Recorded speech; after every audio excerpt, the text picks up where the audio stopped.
영하 30도 벨라루스 시골 마을 한 동양인 청년이 무릎을 꿇었습니다. 그 앞에는 평생 외국인을 본 적 없던 처녀의 부모가 서 있었죠. 딸을 평생 책임지겠습니다. 완벽한 러시아어로 절규하는 그 순간 어머니는 주체할 수 없는 눈물을 쏟았습니다. 대체 무슨 일이 벌어진 걸까요? 한국 청년이 시베리아 벌판을 건너온 진짜 이유는? 이야기 시작 전 구독, 좋아요, 어디서 듣고 계신지 댓글로 알려주세요. 행운을 전달드립니다. 안녕하세요, 여러분. 저는 벨라루스 민스크 출신의 올가 바실리예브나입니다. 28세로 벨라루스 국립대학교에서 언어학을 전공했고 국제교류연구원으로 일하고 있었어요.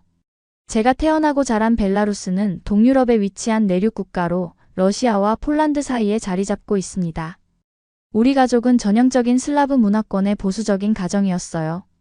아버지 바실리 알렉산드로비치는 민스크 외곽에서 작은 농장을 운영하시는 60대 중반의 엄격한 분이셨습니다.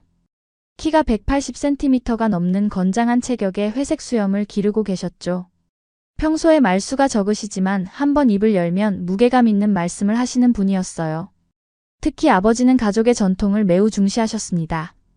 딸은 반드시 우리 문화권 남성과 결혼해야 한다. 외국 남성들은 우리의 전통과 가치를 이해할 수 없다고 늘 말씀하셨어요. 소비에트 시절을 경험하신 세대라 외부 문화에 대해 다소 경계심이 있으셨던 것 같아요. 어머니 타티아나 니콜라예브나는 정반대로 따뜻하고 말이 많으신 분이었습니다. 키는 160cm 정도로 작으시지만 활기찬 성격으로 온 집안을 밝게 만드시는 분이죠. 매일 아침 6시에 일어나서 정성스럽게 아침 식사를 준비하시고 저녁에는 뜨개질을 하시며 하루 있었던 일들을 들려달라고 하셨어요. 어머니 역시 보수적인 생각을 갖고 계셨지만 아버지보다는 열린 마음을 가지고 계셨어요. 올가야, 외국 공부는 좋지만 결혼은 우리끼리 해야 한다. 같은 문화권에서 자란 사람끼리 결혼해야 언어도 통하고 마음도 통한다. 그래야 평생 행복하게 살 수 있어 라고 자주 당부하셨습니다. 저희 집은 민스크에서 차로 1시간 정도 떨어진 작은 마을에 있었어요. 2층 목조주택으로 앞마당에는 어머니가 가꾸신 아름다운 꽃밭이 있었고 뒷마당에는 아버지의 채소밭과 작은 과수원이 있었습니다. 여름이면 체리와 사과가 주렁주렁 열리고 겨울이면 온 집안이 하얀 눈으로 뒤덮여 동화 속 같은 풍경을 연출했죠. 저 역시 어려서부터 이런 환경에서 자라면서 아시아 문화에 대한 이해가 거의 없었어요. 한국이라는 나라는 그저 최근에 경제 발전이 빠른 신흥국 정도로만 알고 있었습니다. K-팝이나 드라마가 유명하다는 건 들었지만 그저 젊은이들 사이의 일시적인 유행 정도로만 생각했어요. 대학교에서 언어학을 전공하면서 다양한 언어에 관심을 갖게 되었는데 그 중에서도 한국어의 독특한 문법 구조와 경어법 시스템이 학문적으로 흥미로웠습니다.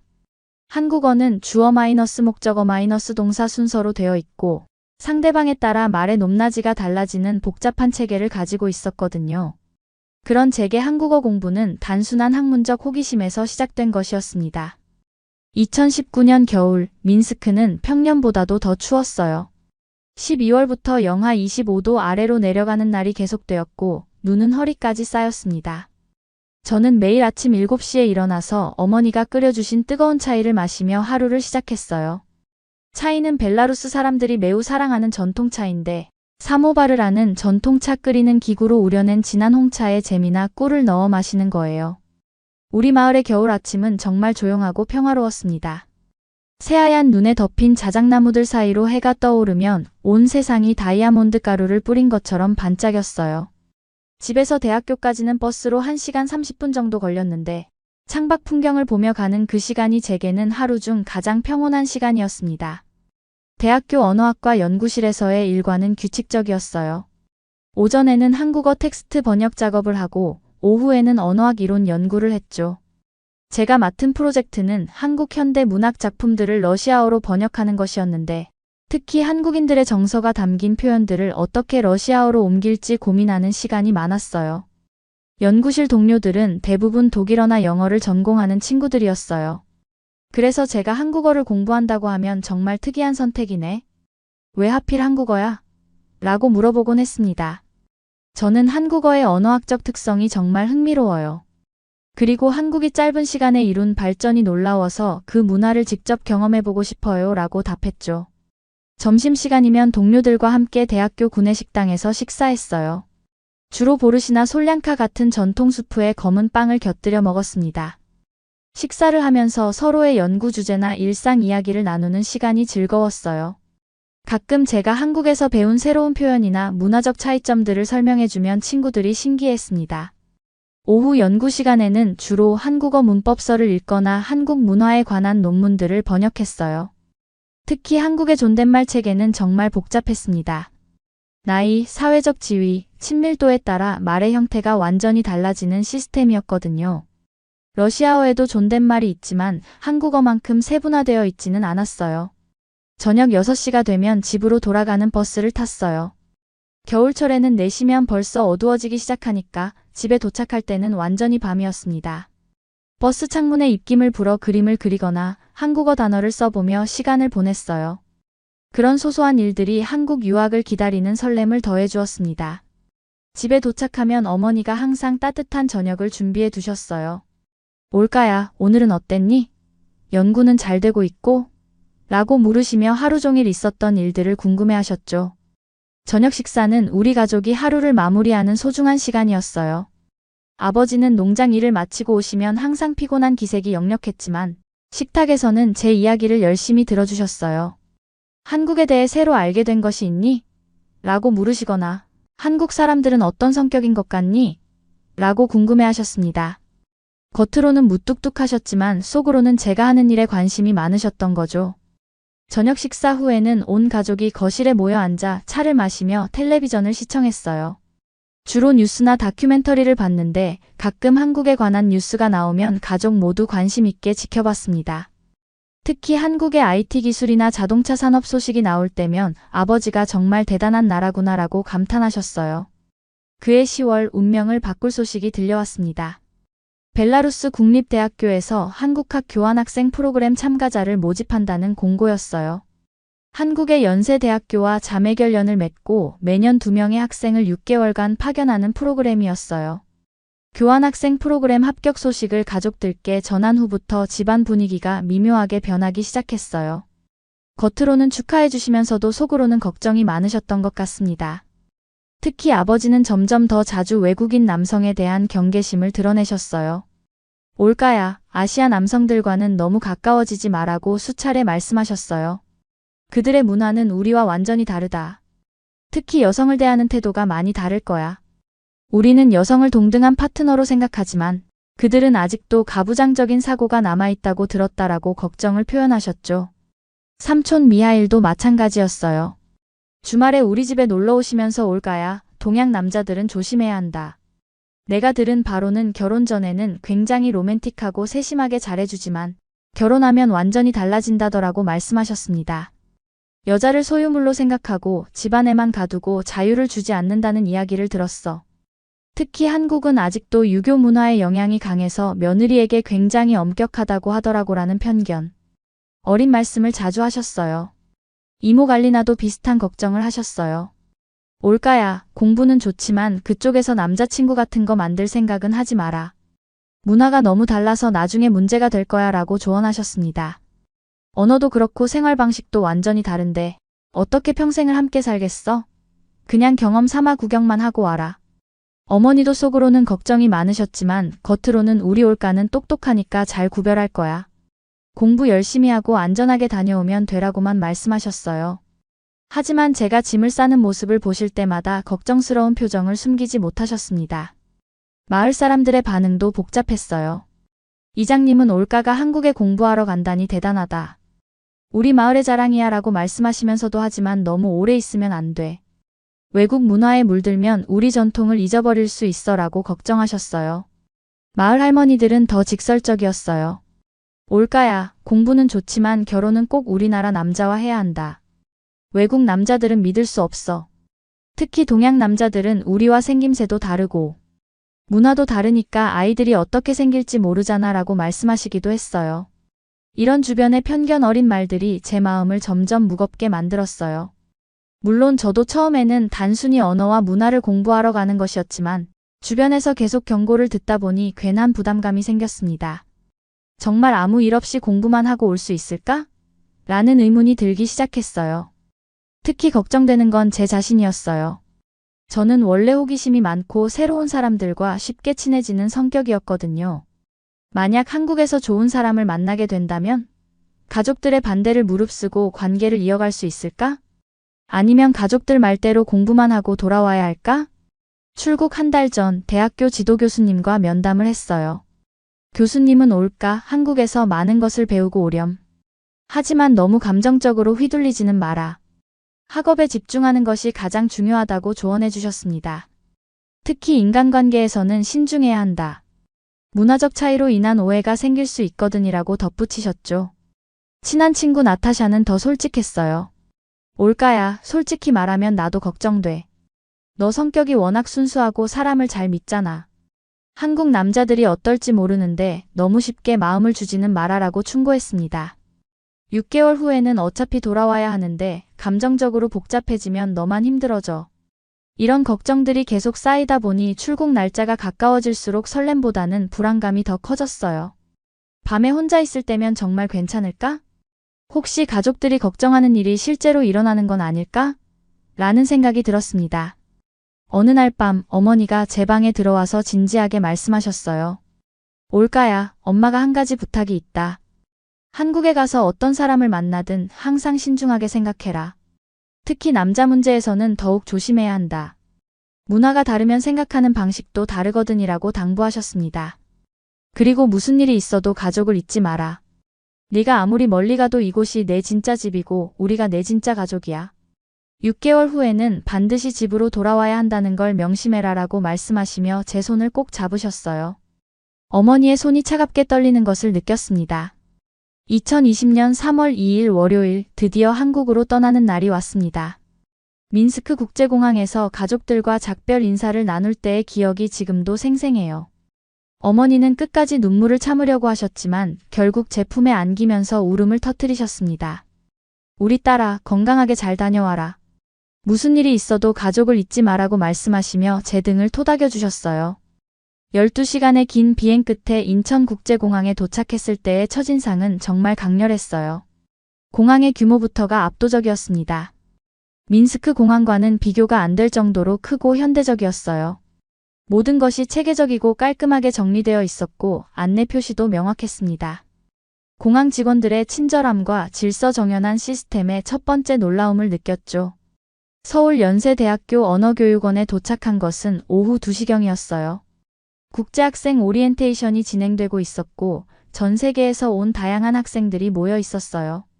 그 중에서도 한국 학생들의 예의 바른 모습이 인상적이었습니다. 서로 인사할 때 정중하게 고개를 숙이고 어른들께는 더욱 공손하게 대하는 모습을 보며 이 나라 사람들은 정말 예의를 중요하게 생각하는구나라고 느꼈어요. 그날 오후 운명적인 만남이 시작되었습니다. 국제학생 환영 리셉션에서 각국 학생들을 위한 통역 자원봉사자들이 배치되어 있었는데 그중 러시아어 담당이었던 김지훈이라는 남학생이 제게 다가왔습니다. 지훈은 키가 175cm 정도 되는 단정한 체격의 검은 뿔테 안경을 쓰고 있었어요. 첫인상은 정말 진지하고 성실해 보였습니다. 말할 때도 차분하고 신중한 느낌이었죠. 무엇보다 눈빛이 맑고 진실해 보였어요. 그가 저에게 다가와서 안녕하세요. 벨라루스에서 오셨군요. 정말 먼 길을 오셨네요. 라며 유창한 러시아어로 인사했을 때 저는 깜짝 놀랐습니다. 발음이 정확했을 뿐만 아니라 억양도 자연스러웠어요. 동양인이 제 모국어를 이렇게 잘하는 것을 처음 봤거든요. 순간 심장이 한 박자 빨라지는 것을 느꼈습니다. 어떻게 러시아어를 이렇게 잘하세요? 라고 물었더니 지훈은 겸손하게 웃으며 국제경영학과 4학년인데 러시아어를 부전공하고 있어요. 동유럽 문화에 관심이 많아서 2년 전부터 독학으로 시작했는데 벨라루스 분을 실제로 만나니까 정말 기뻐요 라고 답했습니다. 그의 진지하고 성실한 모습에서 다른 한국 남학생들과는 확연히 구별되는 무언가를 느꼈어요. 말하는 태도도 정중했고 질문을 할 때도 진심으로 궁금해하는 모습이었습니다. 벨라루스의 문화는 어떤가요? 러시아와는 어떤 차이가 있나요? 라고 물으며 제 말에 집중해서 들어주었어요. 저는 벨라루스는 러시아와 비슷하지만 좀 더 온화한 편이에요. 사람들도 조용하고 자연을 사랑하죠. 특히 우리는 숲과 호수가 많아서 자연과 함께 사는 문화가 발달했어요. 라고 설명했습니다. 지우는 정말 관심 있게 들으며 그럼 벨라루스 전통 음악이나 춤도 있나요? 라고 더 자세히 물어보았어요. 그날 밤 기숙사 방으로 돌아와서도 지훈의 모습이 계속 머릿속에 맴돌았어요. 왜 저렇게 러시아어를 열심히 배웠을까? 정말 단순한 학문적 관심일까? 라는 궁금증이 생겼습니다. 그리고 무엇보다 그의 진지한 눈빛과 정중한 태도가 인상적이었어요. 다음 날부터 본격적인 한국어 수업이 시작되었는데 지훈이 제게 혹시 언어 교환을 해보실 생각이 있으세요? 제가 올가 씨께 한국어를 가르쳐드리고 올가 씨가 저에게 러시아어를 더 정확하게 가르쳐 주시면 어떨까요? 라고 제안했습니다. 저는 망설임 없이 좋은 생각이에요 라고 답했습니다. 솔직히 말하면 지훈에 대한 호기심도 있었지만 무엇보다 한국어를 현지인에게 직접 배울 수 있는 기회였거든요. 그렇게 시작된 언어 교환이 제 인생을 완전히 바꿔놓을 줄은 그때는 꿈에도 생각하지 못했어요. 처음에는 정말 순수한 학습 목적이었습니다. 일주일에 2번 도서관이나 카페에서 만나서 서로의 언어를 가르쳐 주었죠. 지훈은 정말 열심히 러시아어를 배우려고 했어요. 매번 만날 때마다 새로운 질문들을 준비해왔고 제가 가르쳐준 표현들을 꼼꼼히 노트에 적어두었습니다. 특히 벨라루스 문화에 대해서도 끊임없이 관심을 보였어요. 저 역시 지훈을 통해 한국 문화를 더 깊이 이해하게 되었어요. 그는 단순히 언어만 가르쳐주는 것이 아니라 한국 사람들의 사고방식, 가족관계, 사회구조 등에 대해서도 자세히 설명해 주었습니다. 그렇게 3주가 지났을 때 저는 지훈에 대해 뭔가 특별한 감정을 느끼기 시작했어요. 그는 정말 배려심이 많고 성실한 사람이었거든요. 그리고 무엇보다 제 문화를 진심으로 존중하고 이해하려고 노력하는 모습이 감동적이었습니다. 하지만 동시에 가족들의 걱정스러운 목소리가 계속 머릿속을 맴돌았어요. 지훈과의 만남이 더 빈번해질수록 저는 점점 더 복잡한 감정에 빠져들었어요. 처음에는 일주일에 2번이던 언어 교환이 거의 매일같이 이루어졌습니다. 도서관에서 공부하다가도 쉬는 시간에는 자연스럽게 함께 카페에 가서 차를 마시며 이야기를 나눴죠. 지훈의 세심함은 정말 놀라웠어요. 제가 한국어로 어떤 표현을 어려워하면 여러 가지 예시를 들어가며 쉽게 설명해 주었고, 제가 한국 문화 중에서 이해하기 어려운 부분이 있으면 그 배경까지 자세히 알려주었습니다. 무엇보다 제 말에 항상 집중해서 들어주었어요. 어느 날 제가 감기에 걸려서 기숙사에서 쉬고 있을 때였어요. 지훈이 갑자기 문자를 보냈습니다. 올가 씨, 괜찮으세요? 감기에는 삼계탕이 좋다고 하는데 제가 끓여서 갖다 드릴까요? 처음에는 괜찮아요. 그냥 약 먹고 쉬면 나을 거예요 라고 거절했지만 1시간 후에 정말로 보온 도시락통에 뜨거운 삼계탕 한 그릇을 들고 기숙사까지 찾아온 거예요. 어떻게 이런 걸 직접 만들었어요? 라고 놀라서 물었더니 어머니한테 전화해서 레시피를 배웠어요.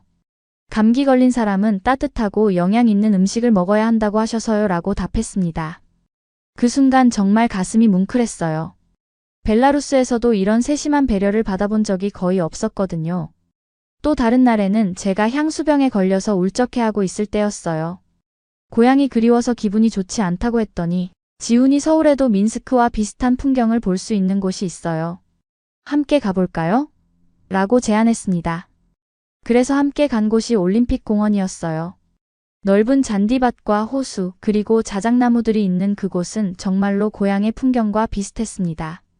지훈은 제 옆에서 조용히 걸으며 고향이 많이 그리우시죠? 저도 부산에 있는 부모님을 떠나 서울에서 혼자 생활하면서 그런 기분을 많이 느껴요 라고 공감해 주었습니다. 그의 따뜻한 공감과 위로에 마음이 많이 위로받았어요. 그날 오후 내내 올림픽 공원을 돌아다니며 서로의 고향 이야기, 가족 이야기, 그리고 꿈과 목표에 대해 깊은 대화를 나눴습니다. 시간이 흐를수록 이 사람은 정말 특별하다는 생각이 강해졌어요.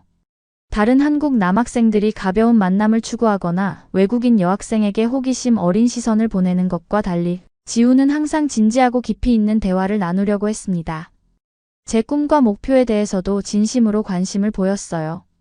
올가 씨는 앞으로 어떤 일을 하고 싶으세요? 라고 물어보기에 언어학자가 되어서 한국어와 러시아어를 연결하는 연구를 하고 싶어요. 두 언어 사이의 문화적 차이점과 공통점을 연구해서 상호 이해를 높이는 데 기여하고 싶습니다. 라고 답했어요.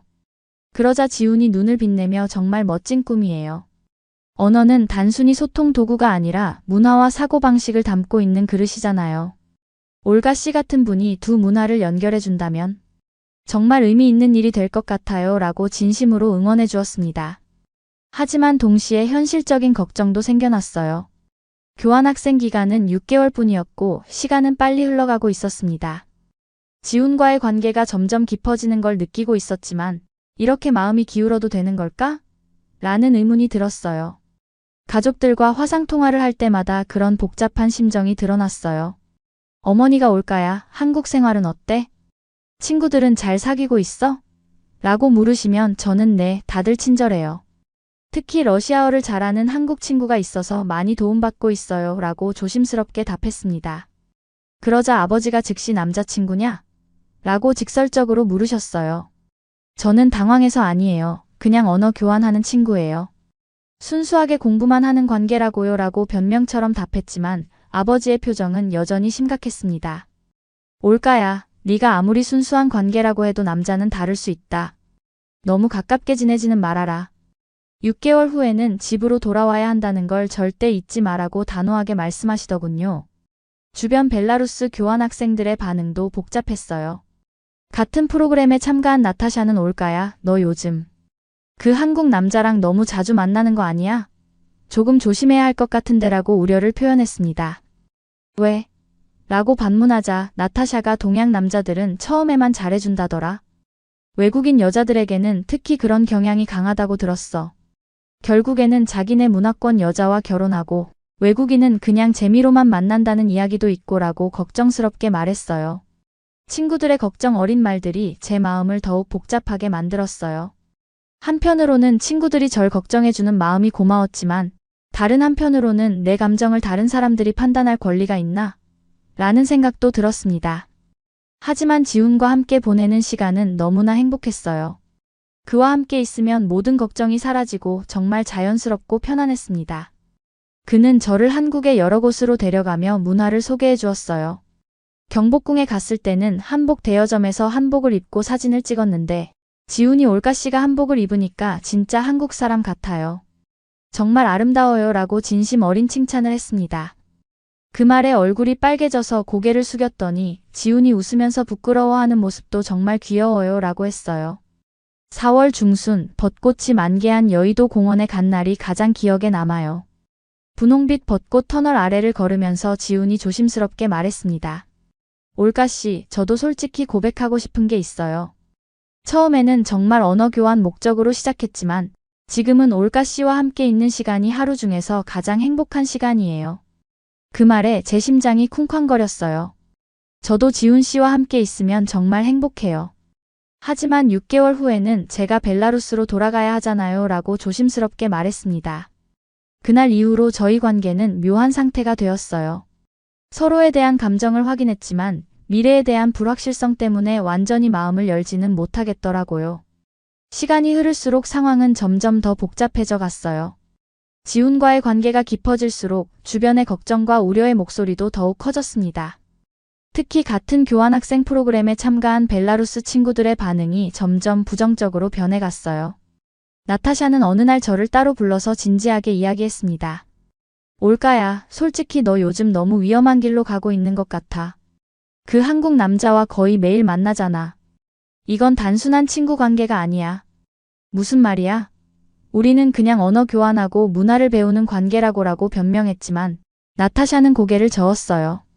올가야, 내 표정을 봐. 그 남자 이야기만 나오면 눈이 반짝거려. 완전히 빠진 거 맞잖아. 예카테리나도 합세했어요. 나도 걱정돼. 동양 남자들의 특징을 아니? 처음에는 굉장히 로맨틱하고 세심하게 잘해줘. 하지만 그건 다 사냥을 위한 전술이야. 일단 여자가 마음을 주면 태도가 완전히 달라진다고. 더 큰 문제는 가족들과의 화상통화였어요.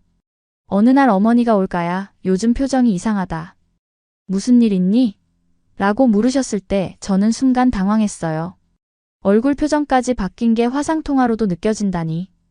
아무것도 아니에요, 엄마. 그냥 공부가 조금 힘들어서라고 얼버무렸지만 어머니의 눈은 속일 수 없었나 봐요. 결국 더 이상 숨길 수 없어서 조심스럽게 털어놓았어요. 한국 친구가 하나 있어요. 남자친구인데 정말 좋은 사람이에요. 공부도 많이 도와주고 한국 문화도 알려주고. 그 순간 화면 너머로 아버지가 다가오시는 게 보였어요. 어머니가 뭔가 심각한 표정으로 아버지께 귀띔하자 아버지의 얼굴이 순식간에 굳어졌습니다. 올까? 당장 그 남자와 만나는 걸 중단해라. 아버지의 큰 목소리에 저는 깜짝 놀랐어요. 평소에 차분하신 분인데 이렇게 화를 내시는 걸 본 적이 거의 없었거든요. 아빠, 왜 그래요? 아직 아무것도 안 들어보시고. 들을 필요 없다. 내가 처음부터 경고했지 않았나? 외국 남자들, 특히 아시아 남자들과는 가까이 지내지 말라고 했잖아. 하지만 지훈은 정말 좋은 사람이에요. 아빠가 직접 만나보시면 알 거예요. 지훈? 이름까지 다 알고 있다고? 올까야, 네가 지금 얼마나 위험한 상황에 있는지 모르겠니? 아버지가 한숨을 깊게 쉬시며 말씀하셨어요. 그날 화상통화는 서로 감정이 상한 채로 끝났어요. 아버지는 2주 안에 그 남자와 관계를 정리하고 공부에만 집중해라. 그렇지 않으면 당장 귀국시키겠다고 엄포를 놓으셨고, 저는 아빠는 제 마음도 모르면서 왜 그렇게 독단적이세요? 라고 반발했죠. 며칠 후 상황은 더욱 복잡해졌어요. 벨라루스 대학교 담당 교수님에게서 연락이 왔거든요. 올까, 내 부모님이 연락하셨다.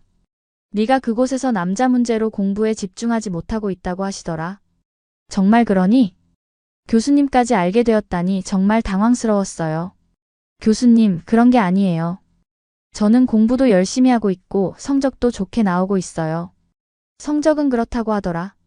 하지만 올까야, 교환학생 프로그램의 목적을 잊으면 안 된다. 너는 학문적 경험을 쌓으러 간 거지 개인적인 관계를 만들러 간 게 아니야. 설상가상으로 같은 기숙사에 살고 있는 다른 나라 교환학생들의 시선도 느껴지기 시작했어요. 독일에서 온 한나가 올까, 너 요즘 한국 남자와 너무 자주 만나는 것 같은데. 괜찮아? 라고 우회적으로 걱정을 표현했습니다. 프랑스에서 온 마리도 비슷한 얘기를 했어요. 모든 사람들이 저를 걱정한다는 명목으로. 제 관계에 대해 부정적인 의견을 표현하니 점점 위축되고 혼란스러워졌어요. 정말 내가 잘못된 길을 가고 있는 건가? 모든 사람들이 반대하는데 나 혼자만 맞다고 생각하는 게 말이 되나? 그런 상황에서 지훈과의 만남도 예전만큼 편하지 않았어요. 지훈도 제 상황을 알고 있었기 때문에 조심스러워하는 게 느껴졌거든요. 예전에는 자연스럽게 손을 잡거나 어깨에 손을 올리곤 했는데 이제는 그런 스킨십도 조심스러워했어요. 어느 날 저는 지훈에게 직접적으로 물어봤어요. 지훈 씨, 솔직히 말해줘요. 우리 관계 때문에 지훈 씨도 부담스러우시죠? 지훈이 잠시 망설이더니 솔직하게 답했어요. 부담스럽지 않다고 하면 거짓말이겠죠. 하지만 그건 올가 씨 때문이 아니라 상황 때문이에요. 저도 제 부모님께 올가 씨 이야기를 했는데 처음 반응은 좋지 않았어요. 지훈 씨 부모님도 반대하시나요? 완전히 반대는 아니지만 걱정을 많이 하세요. 외국인과의 연애는 신중해야 한다. 문화적 차이를 충분히 고려해야 한다. 이런 말씀들을 하시더라고요. 그 이야기를 들으니 더욱 절망적이었어요. 양쪽 가족 모두 우리 관계를 반대하고 있다니. 게다가 교환학생 기간도 반 정도 지나가서 시간은 점점 부족해지고 있었어요. 지훈도 그런 현실을 인식하고 있었던 것 같아요. 올가 씨, 우리 좀 냉정하게 생각해 볼 필요가 있을 것 같아요. 지금처럼 계속 가다가는 서로 상처만 받을 수도 있어요. 그 말에 가슴이 철렁 내려앉았어요. 무슨 뜻이에요? 올가 씨도 알잖아요. 몇 개월 후면 벨라루스로 돌아가셔야 하고 저는 한국에 남아 있어야 하고 그리고 양쪽 가족들도 모두 반대하고 계시고 그래서 포기하자는 말인가요? 지훈이 한참을 침묵하더니 고개를 숙였어요. 포기하자는 게 아니라 좀 더 신중하게 접근했으면 해요. 그날 우리는 처음으로 크게 다퉜어요. 서로 감정이 상한 채로 헤어졌고 며칠 동안은 연락도 하지 않았습니다. 그 며칠이 정말 괴로웠어요. 지훈 없는 하루가 이렇게 공허할 줄 몰랐거든요. 하지만 동시에 역시 모든 사람들이 맞았나? 나 혼자만 착각하고 있었던 건가? 라는 생각도 들었어요. 며칠 동안 지훈과 연락을 하지 않으니 정말 마음이 공허했어요. 수업에 집중도 안 되고 밤에는 잠도 잘 오지 않았습니다. 친구들은 이제야 정신을 차렸구나라며 안도하는 표정을 지었지만 저는 전혀 시원하지 않았어요. 일주일 후 결국 지훈이 먼저 연락을 했습니다. 올가 씨, 이번 주말에 시간 있으세요? 이야기하고 싶은 게 있어요. 한강공원에서 만났는데 지훈의 표정이 평소와 달리 굉장히 진지했어요. 한참을 침묵하며 강물을 바라보더니 천천히 입을 열었습니다. 올가씨, 지난 일주일 동안 정말 많은 생각을 했어요. 우리 관계에 대해서, 그리고 앞으로 어떻게 해야 할지에 대해서요. 제 가슴이 쿵쾅거렸어요. 지훈의 표정에서 좋지 않은 예감이 들었거든요. 저는 올가씨를 정말 좋아해요. 이건 변하지 않는 사실이에요. 하지만 현실적으로 생각해보니 우리에게는 너무 많은 장벽이 있는 것 같아요. 무슨 장벽을 말하는 거예요? 일단 거리에 문제가 있어요. 벨라루스와 한국은 8,000km나 떨어져 있어요. 그리고 문화적 차이도 있고 양쪽 가족들의 반대도 있고. 저는 필사적으로 반박했어요. 그런 문제들은 극복할 수 있어요. 요즘 세상에 거리가 뭐 그렇게 중요해요? 화상통화도 있고 비행기도 있고. 그리고 문화적 차이는 서로 이해하려고 노력하면 되는 거 아닌가요? 지훈이 고개를 저었어요. 올가씨, 그렇게 간단한 문제가 아니에요. 저도 처음에는 사랑만 있으면 모든 걸 극복할 수 있다고 생각했어요. 하지만 현실은 그렇지 않더라고요. 그럼 지금까지 저한테 했던 말들은 다 거짓말이었나요? 진심으로 좋아한다고 하고 함께 있는 시간이 행복하다고 했잖아요. 그건 모두 진심이었어요. 지금도 변하지 않았고요. 하지만 진심이라고 해서 모든 문제가 해결되는 건 아니잖아요. 그때 지훈이 말한 구체적인 이유들을 들으니 더욱 절망적이었어요. 그는 제가 생각하지 못했던 현실적인 문제들을 하나하나 들어가며 설명했습니다. 올가씨, 만약 우리가 정말 결혼한다면 어디서 살 건가요? 한국에서 살면 올가씨는 가족과 떨어져 있어야 하고, 벨라루스에서 살면 제가 제 가족과 떨어져 있어야 해요. 그리고 아이들은 어떤 언어로 키울 건가요? 그런 건 나중에 차근차근 결정하면 되잖아요. 올가씨, 그게 그렇게 간단한 문제가 아니에요. 제가 조사해본 결과 국제결혼의 이혼율이 일반 결혼보다 2배 이상 높대요. 그 이유가 바로 이런 문화적, 언어적 차이 때문이라고 하고요. 지훈이 미리 조사까지 해봤다는 사실에 더욱 충격을 받았어요. 그리고 무엇보다 양쪽 가족들의 반대가 너무 강해요. 올가 씨 부모님은 저를 만나보지도 않고 반대하고 계시고 제 부모님도 마찬가지예요. 이런 상황에서 어떻게 관계를 지속할 수 있겠어요? 저는 마지막으로 호소해봤어요. 지훈 씨, 그럼 적어도 시도는 해봐요. 저희 부모님께 직접 만나 뵙고 진심을 보여드리면 마음을 바꾸실 수도 있어요. 지훈이 씁쓸하게 웃었어요. 올가 씨, 현실적으로 생각해보세요. 제가 벨라루스까지 가서 올가 씨 부모님을 설득한다고 해도 언어도 통하지 않고 문화도 모르는 상황에서 어떻게 신뢰를 쌓을 수 있겠어요? 러시아어 할 줄 아시잖아요. 기초 회화 정도예요. 부모님께 제 진심을 전달할 정도로는 부족해요. 그날 대화는 결국 결론에 도달하지 못한 채 끝났어요. 지훈은 조금 더 시간을 두고 생각해 보자고 했지만 그의 표정에서는 이미 결론이 난 것 같았어요. 그 다음 주부터 지훈과의 만남 횟수가 현저히 줄어들었어요. 예전에는 거의 매일 만났는데 이제는 일주일에 한두 번 정도만 언어 교환을 위해 만났습니다. 그마저도 예전처럼 편안하고 자연스럽지 않았어요.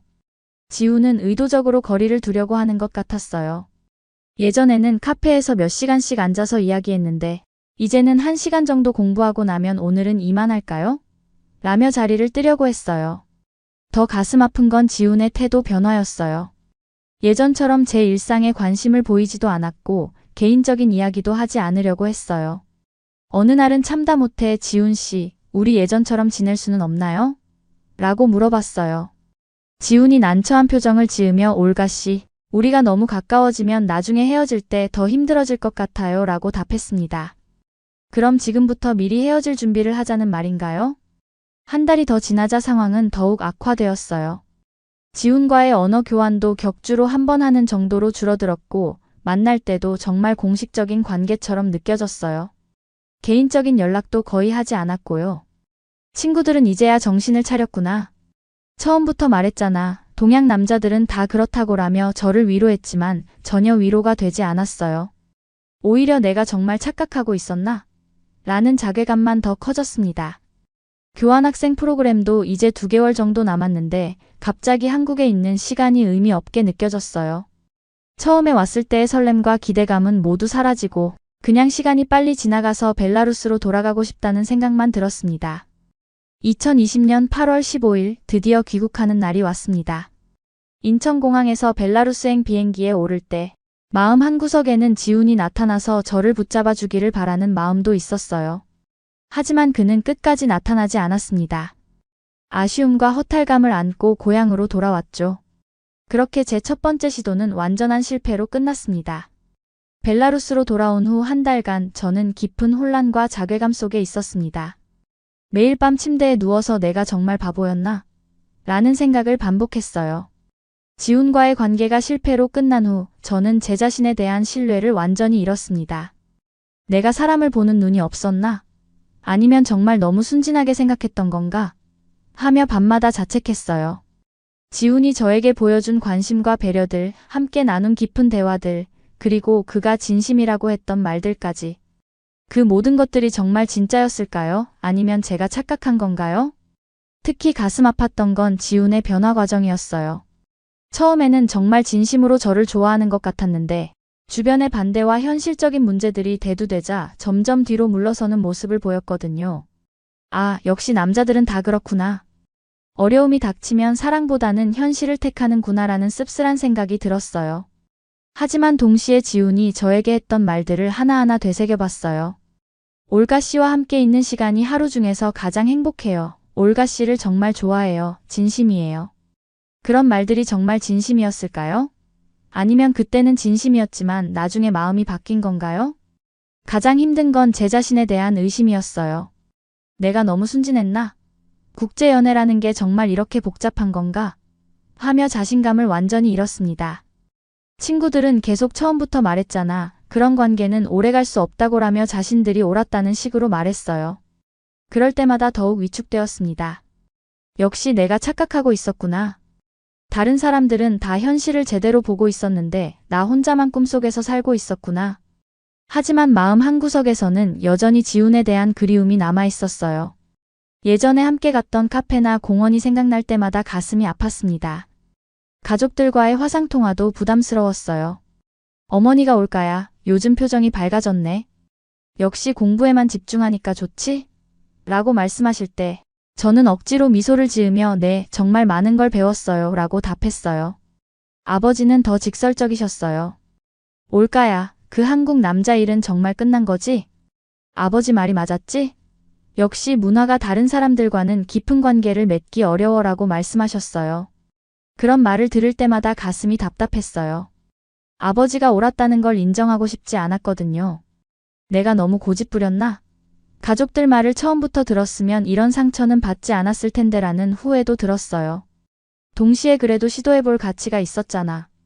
모든 국제연애가 실패하는 건 아니잖아 라는 반박도 있었고요. 어느 날 밤 정말 견디기 힘들어서 일기장에 제 심정을 털어놓았어요. 오늘로 지훈과 헤어진 지 정확히 6주가 되었다. 처음에는 화가 났고 그 다음에는 서운했고 지금은 그냥 공허하다. 정말 모든 게 꿈이었을까? 지훈이 저에게 보여준 관심과 사랑이 진짜였는지 가짜였는지는 이제 중요하지 않은 것 같다. 중요한 건 현실적으로 우리 관계가 지속될 수 없다는 사실이었던 것 같다. 모든 사람들이 반대했고 모든 사람들이 불가능하다고 했다. 그리고 결국 그들이 맞았다. 나 혼자만 가능하다고 믿었던 것 같다. 일기를 쓰면서도 마음이 복잡했어요. 한편으로는 체념하고 포기하고 싶었지만 다른 한편으로는 아직도 뭔가 아쉬웠거든요. 정말 이렇게 끝내는 게 맞나? 좀 더 노력해 볼 수는 없을까? 라는 생각도 들었지만 지훈이 이미 마음을 닫은 상황에서 제가 혼자 노력한다고 될 일은 아니었어요.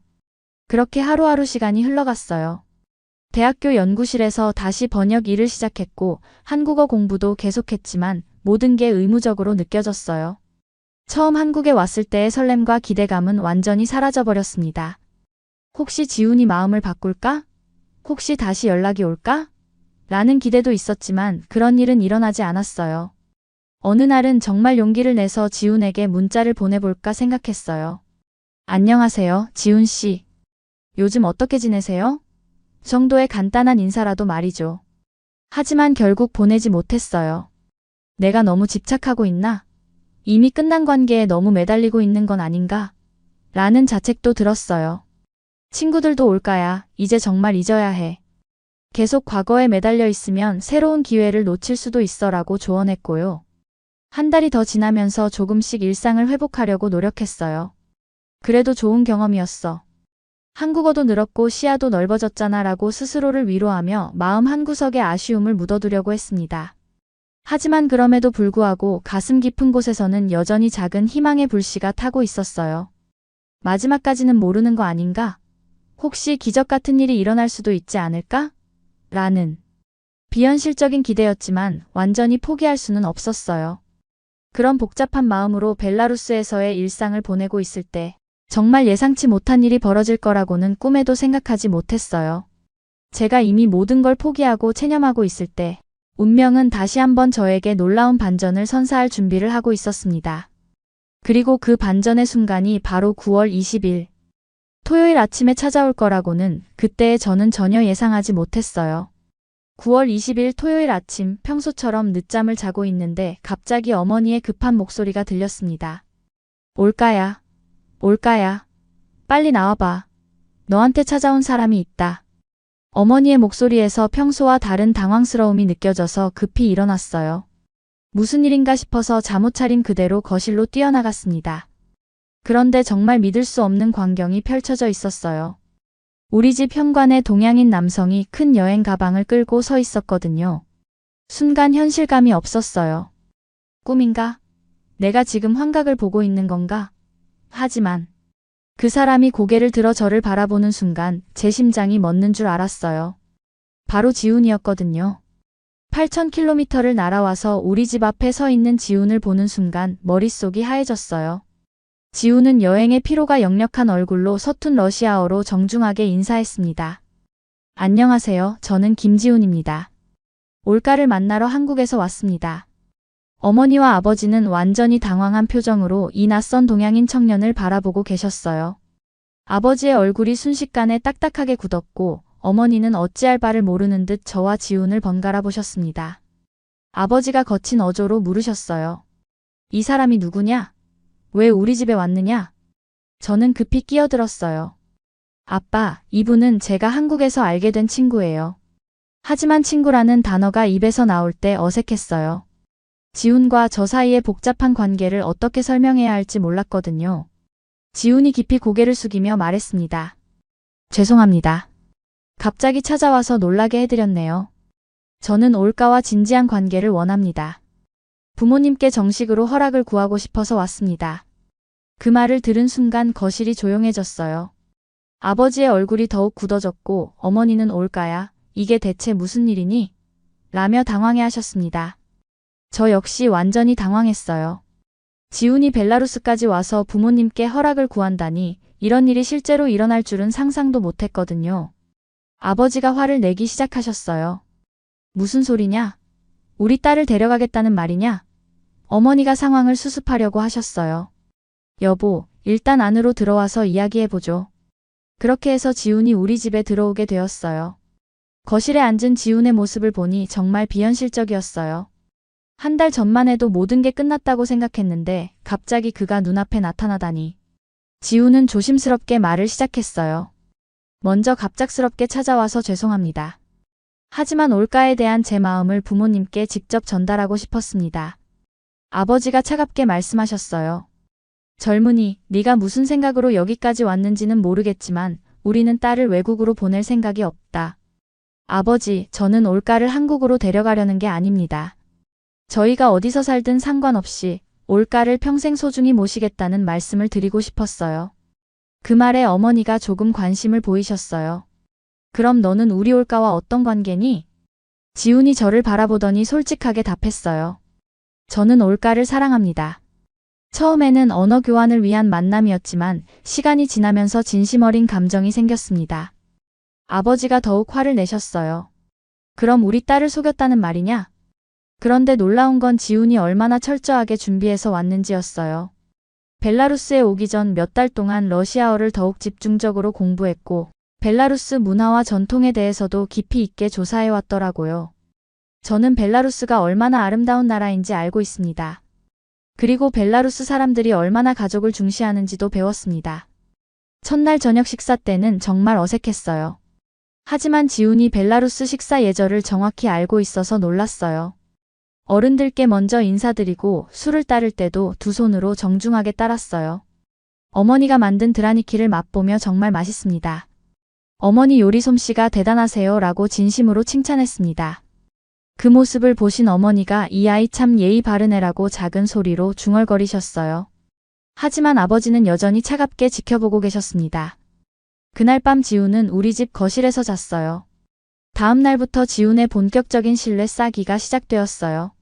새벽 5시에 일어나서 마당 청소를 했고 어머니가 그럴 필요 없다고 말렸지만 제가 머무르는 동안 조금이라도 도움이 되고 싶습니다 라며 계속 집안일을 도왔어요. 아버지가 농장에 나가실 때도 따라가서 농기구 정리를 도왔어요. 처음에는 서툴렀지만 금세 요령을 터득했습니다. 아버지가 도시 아이가 이런 일을 할 줄 아나? 라고 비꼬듯 말씀하셨지만 지훈은 한국에서도 부모님 농장 일을 도왔습니다 라고 겸손하게 답했어요. 놀랍게도 지훈의 부모님은 정말로 부산에서 작은 농장을 운영하고 계셨어요. 그래서 농사일이 전혀 낯설지 않았던 거죠. 아버지도 그런 지훈의 모습을 보시며 조금씩 표정이 누그러지는 것 같았어요. 가장 인상적이었던 건 지훈이 어머니께 보여준 정성이었어요. 매일 아침 마을 시장에 가서 어머니가 좋아하시는 장미꽃을 사왔어요. 한국에서는 어른께 꽃을 드리는 것이 예의라고 배웠습니다 라고 말하면서 말이죠. 어머니는 처음에는 당황해 하셨지만 점점 지훈의 진심을 느끼시게 되었어요. 저녁 식사 때마다 지훈은 벨라루스 전통 요리를 정말 맛있게 드셨어요. 보르시를 먹으며 이 맛을 정말 그리워했습니다. 한국에서도 만들어 먹으려고 했지만 어머니 솜씨를 따라갈 수가 없었어요 라고 말했어요. 어머니가 정말이니? 한국에서도 우리 음식을 만들어 먹었다고? 라고 놀라서 물으시자 지훈이 네, 올가가 레시피를 가르쳐줘서 몇 번 시도해봤어요 라고 답했어요. 그런 이야기들을 들으시며 어머니의 마음이 점점 열리는 게 느껴졌어요. 우리 올가가 그런 걸 가르쳐줬다고? 참 기특한 애라고 말씀하시기도 했고요. 지훈이 우리 집에 온 지 일주일이 지나자 분위기가 조금씩 바뀌기 시작했습니다. 그의 성실함과 진정성이 천천히 가족들의 마음을 움직이고 있었어요. 지훈이 우리 집에 머문 지 일주일이 지나자 상황이 조금씩 변하기 시작했어요. 처음에는 완전히 경계하시던 아버지도 지훈의 성실한 모습을 보시며 태도가 누그러지고 계셨거든요. 특히 아버지가 감동받으신 건 지훈의 농사일 솜씨였어요. 어느 날 아버지가 지훈에게 너 정말 농사일 해봤니? 라고 물으시자 지훈이 자세히 설명해드렸어요. 저희 아버지가 부산에서 20년째 농장을 운영하고 계세요. 어릴 때부터 방학 때마다 농장 일을 도왔습니다. 특히 고추, 마늘, 양파 농사를 주로 지으시는데 제가 대학생이 된 후에도 바쁘실 때마다 내려가서 도와드리고 있어요. 아버지가 관심 있게 들으시더니 그럼 농사가 얼마나 힘든지 알겠구나라고 말씀하셨어요. 지훈이 네, 정말 힘든 일이지만 보람도 큰 일이라고 생각해요. 무엇보다 가족을 위해 땀 흘리시는 아버지를 보면서 많이 배웠습니다. 라고 답했어요. 그런 대화를 나누시면서 아버지와 지훈 사이에 묘한 공감대가 형성되는 것 같았어요. 지훈은 단순히 우리 가족의 마음을 얻는 것에만 그치지 않았어요. 그는 체계적이고 장기적인 계획을 갖고 있었습니다. 어느 날 저녁, 온 가족이 모인 자리에서 지훈이 자신의 계획을 설명했어요. 아버지, 어머니, 저는 올가와의 미래에 대해 진지하게 생각하고 있습니다. 만약 허락해 주신다면 제가 생각하는 계획을 말씀드리고 싶어요. 아버지가 들어보자고 하시자 지훈이 차근차근 설명하기 시작했습니다. 첫째, 저는 올가를 무조건 한국으로 데려가려는 생각이 없습니다. 올가가 원한다면 저도 벨라루스에서 살 의향이 있어요. 둘째, 결혼 후에도 1년에 최소 2번은 이곳에 와서 부모님께 안부를 여쭐 것입니다. 셋째, 아이들에게는 한국어와 러시아어, 벨라루스어를 모두 가르쳐서 두 문화의 뿌리를 잊지 않도록 하겠습니다. 어머니가 놀란 표정으로 정말 그렇게 할 거니? 라고 물으시자 지훈이 단호하게 네, 약속드립니다. 그리고 저는 이미 벨라루스에서 할 수 있는 일도 알아봤어요. 한국 기업의 동유럽 진출을 돕는 컨설팅 회사나 한국 마이너스 벨라루스 무역 관련 일들이 많이 있더라고요 라고 답했어요. 아버지가 구체적으로 어떤 일을 할 건가? 라고 물으시자 지훈이 준비해온 자료를 꺼냈어요. 한국의 IT 기업들이 동유럽으로 진출하려고 하는데 현지 사정을 아는 사람이 부족해요. 저는 국제경영을 전공했고 이제 러시아어도 할 수 있으니까 그런 일을 할 수 있어요. 그리고 올가씨가 언어학 전문가라서 번역이나 통역 일도 함께 할 수 있고요. 정말 놀라웠어요. 지훈이 이렇게까지 구체적으로 계획을 세워왔다니. 그는 단순히 감정적으로 접근한 게 아니라 현실적인 방안까지 모두 고려하고 있었던 거예요. 그리고 무엇보다 저는 벨라루스 문화를 진심으로 존중합니다. 이미 러시아어 공부도 계속하고 있고 벨라루스 전통과 역사에 대해서도 많이 배우고 있어요. 올가의 뿌리를 소중히 여기겠습니다. 지훈이 말하면서 벨라루스 역사책과 문화 관련 자료들을 보여주었어요. 정말 성의껏 준비해 온 게 느껴졌습니다. 어머니가 감동받은 표정으로 이 아이 정말 생각이 깊구나라고 말씀하셨어요. 아버지도 젊으니 네가 그렇게까지 생각하고 있었구나라며 놀라워하셨습니다. 하지만 지훈의 계획은 거기서 끝나지 않았어요. 그리고 저는 올가와 함께 두 나라를 잇는 문화교류 사업도 하고 싶습니다. 한국 사람들에게 벨라루스의 아름다운 문화를 알리고 벨라루스 사람들에게도 한국의 좋은 문화를 소개하는 거예요. 구체적으로 어떤 식으로요? 라고 제가 물어보자 지훈이 설명했어요. 예를 들어 벨라루스 전통 공예품을 한국에 소개하거나 한국의 K-뷰티나 K-푸드를 벨라루스에 들여오는 거예요. 그리고 양국의 젊은이들이 교류할 수 있는 프로그램도 만들고 싶고요. 정말 상상하지 못했던 구체적이고 원대한 계획이었어요. 지훈은 단순히 저와 결혼하고 싶다는 것이 아니라 진짜로 두 나라를 잇는 다리 역할을 하고 싶어 했던 거예요. 그리고 무엇보다 저는 올가의 꿈을 응원하고 싶어요. 올가가 언어학자로서 두 언어를 연구하는 일을 계속할 수 있도록 도울 거예요. 제가 사업적인 부분을 담당하고 올가는 학문적인 부분을 맡아서 함께 일하면 정말 의미 있는 일을 할 수 있을 것 같아요. 그 말을 듣고 저는 정말 감동받았어요. 지훈이 제 꿈과 목표까지 이렇게 진지하게 생각하고 있었다니. 한국에서 헤어질 때는 현실적인 문제만 이야기했던 그가 이제는 모든 문제에 대한 해결책을 준비해 온 거예요. 아버지가 젊으니 내가 정말 진심이라는 걸 알겠다. 하지만 말이 쉽지 실제로는 어려울 수도 있어라고 말씀하시자 지훈이 그래서 제가 직접 여기까지 온 거예요. 말로만 하는 게 아니라 행동으로 보여드리고 싶었어요 라고 답했습니다. 그리고 저는 이미 제 부모님께도 모든 걸 말씀드렸어요. 처음에는 걱정하셨지만 지금은 응원해주고 계세요. 부모님도 올가를 만나보고 싶어 하시고 벨라루스에도 꼭 와보고 싶다고 하세요. 어머니가 정말이니? 지훈이 부모님이 그렇게 말씀하셨다고? 라고 물으시자 지훈이 핸드폰으로 부모님과의 화상통화를 연결했어요. 한국에 계신 지훈의 부모님이 화면에 나타나서 서툰 러시아어로 안녕하세요. 올가 부모님이라고 인사하셨어요. 지훈의 어머니가 우리 지훈이가 정말 좋은 분을 만났다고 해서 기뻐요. 올가 씨를 우리 딸처럼 사랑하겠습니다. 라고 말씀하시고 지훈의 아버지도 벨라루스에 꼭 놀러 가겠습니다. 우리도 두 나라가 친하게 지내면 좋겠어요. 라고 하셨어요. 그 모습을 보신 우리 부모님도 감동받으신 것 같았어요. 어머니가 이 아이들 정말 진심이구나라고 말씀하시며 눈시울을 적시셨고 아버지도 젊으니 내 마음은 알겠다라고 하시며 표정이 많이 누그러지셨어요. 그날 밤 지훈의 체계적이고 진정성 있는 계획을 듣고 나서 저는 정말 놀랐어요. 한국에서 헤어질 때의 그와는 완전히 다른 모습이었거든요. 그때는 문제점만 이야기했던 그가 이제는 모든 문제에 대한 해결책을 준비해 온 거예요. 지훈이 머문 두 번째 주부터 분위기가 확실히 바뀌기 시작했어요. 그의 치밀한 계획과 진정성이 가족들의 마음을 움직이고 있었거든요. 특히 아버지가 지훈을 보는 시선이 완전히 달라졌어요. 처음에 경계심은 사라지고 점점 인정하시는 모습을 보였습니다. 어느 날 아침 아버지가 지훈에게 오늘은 좀 어려운 일이 있는데 도와줄 수 있겠나? 라고 물으셨어요. 오래된 농기구 창고를 정리하는 일이었는데 정말 힘들고 더러운 작업이었거든요. 하지만 지훈은 망설임 없이 네, 기꺼이 도와드리겠습니다. 라고 답했어요. 하루 종일 먼지투성이가 되어 창고 정리를 하는 지훈의 모습을 보시고 아버지가 이 아이 정말 성실하다고 감탄하셨어요. 저녁에 지훈이 씻고 나와서 아버지, 창고가 정말 깔끔해졌네요. 이제 농기구들을 훨씬 효율적으로 보관할 수 있을 것 같아요. 라고 말하자 아버지가 흐뭇한 표정을 지으셨어요.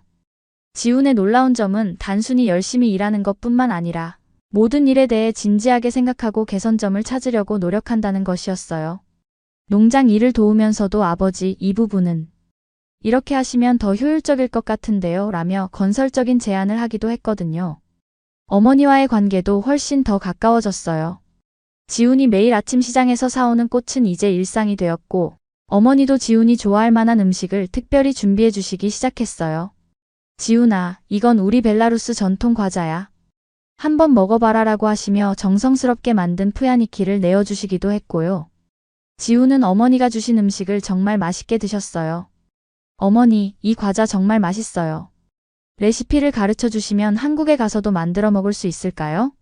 라고 물어보자 어머니가 기뻐하시며 그럼 당연히 가르쳐 줘야지라고 하셨어요. 그날부터 어머니와 지훈의 요리 수업이 시작되었어요.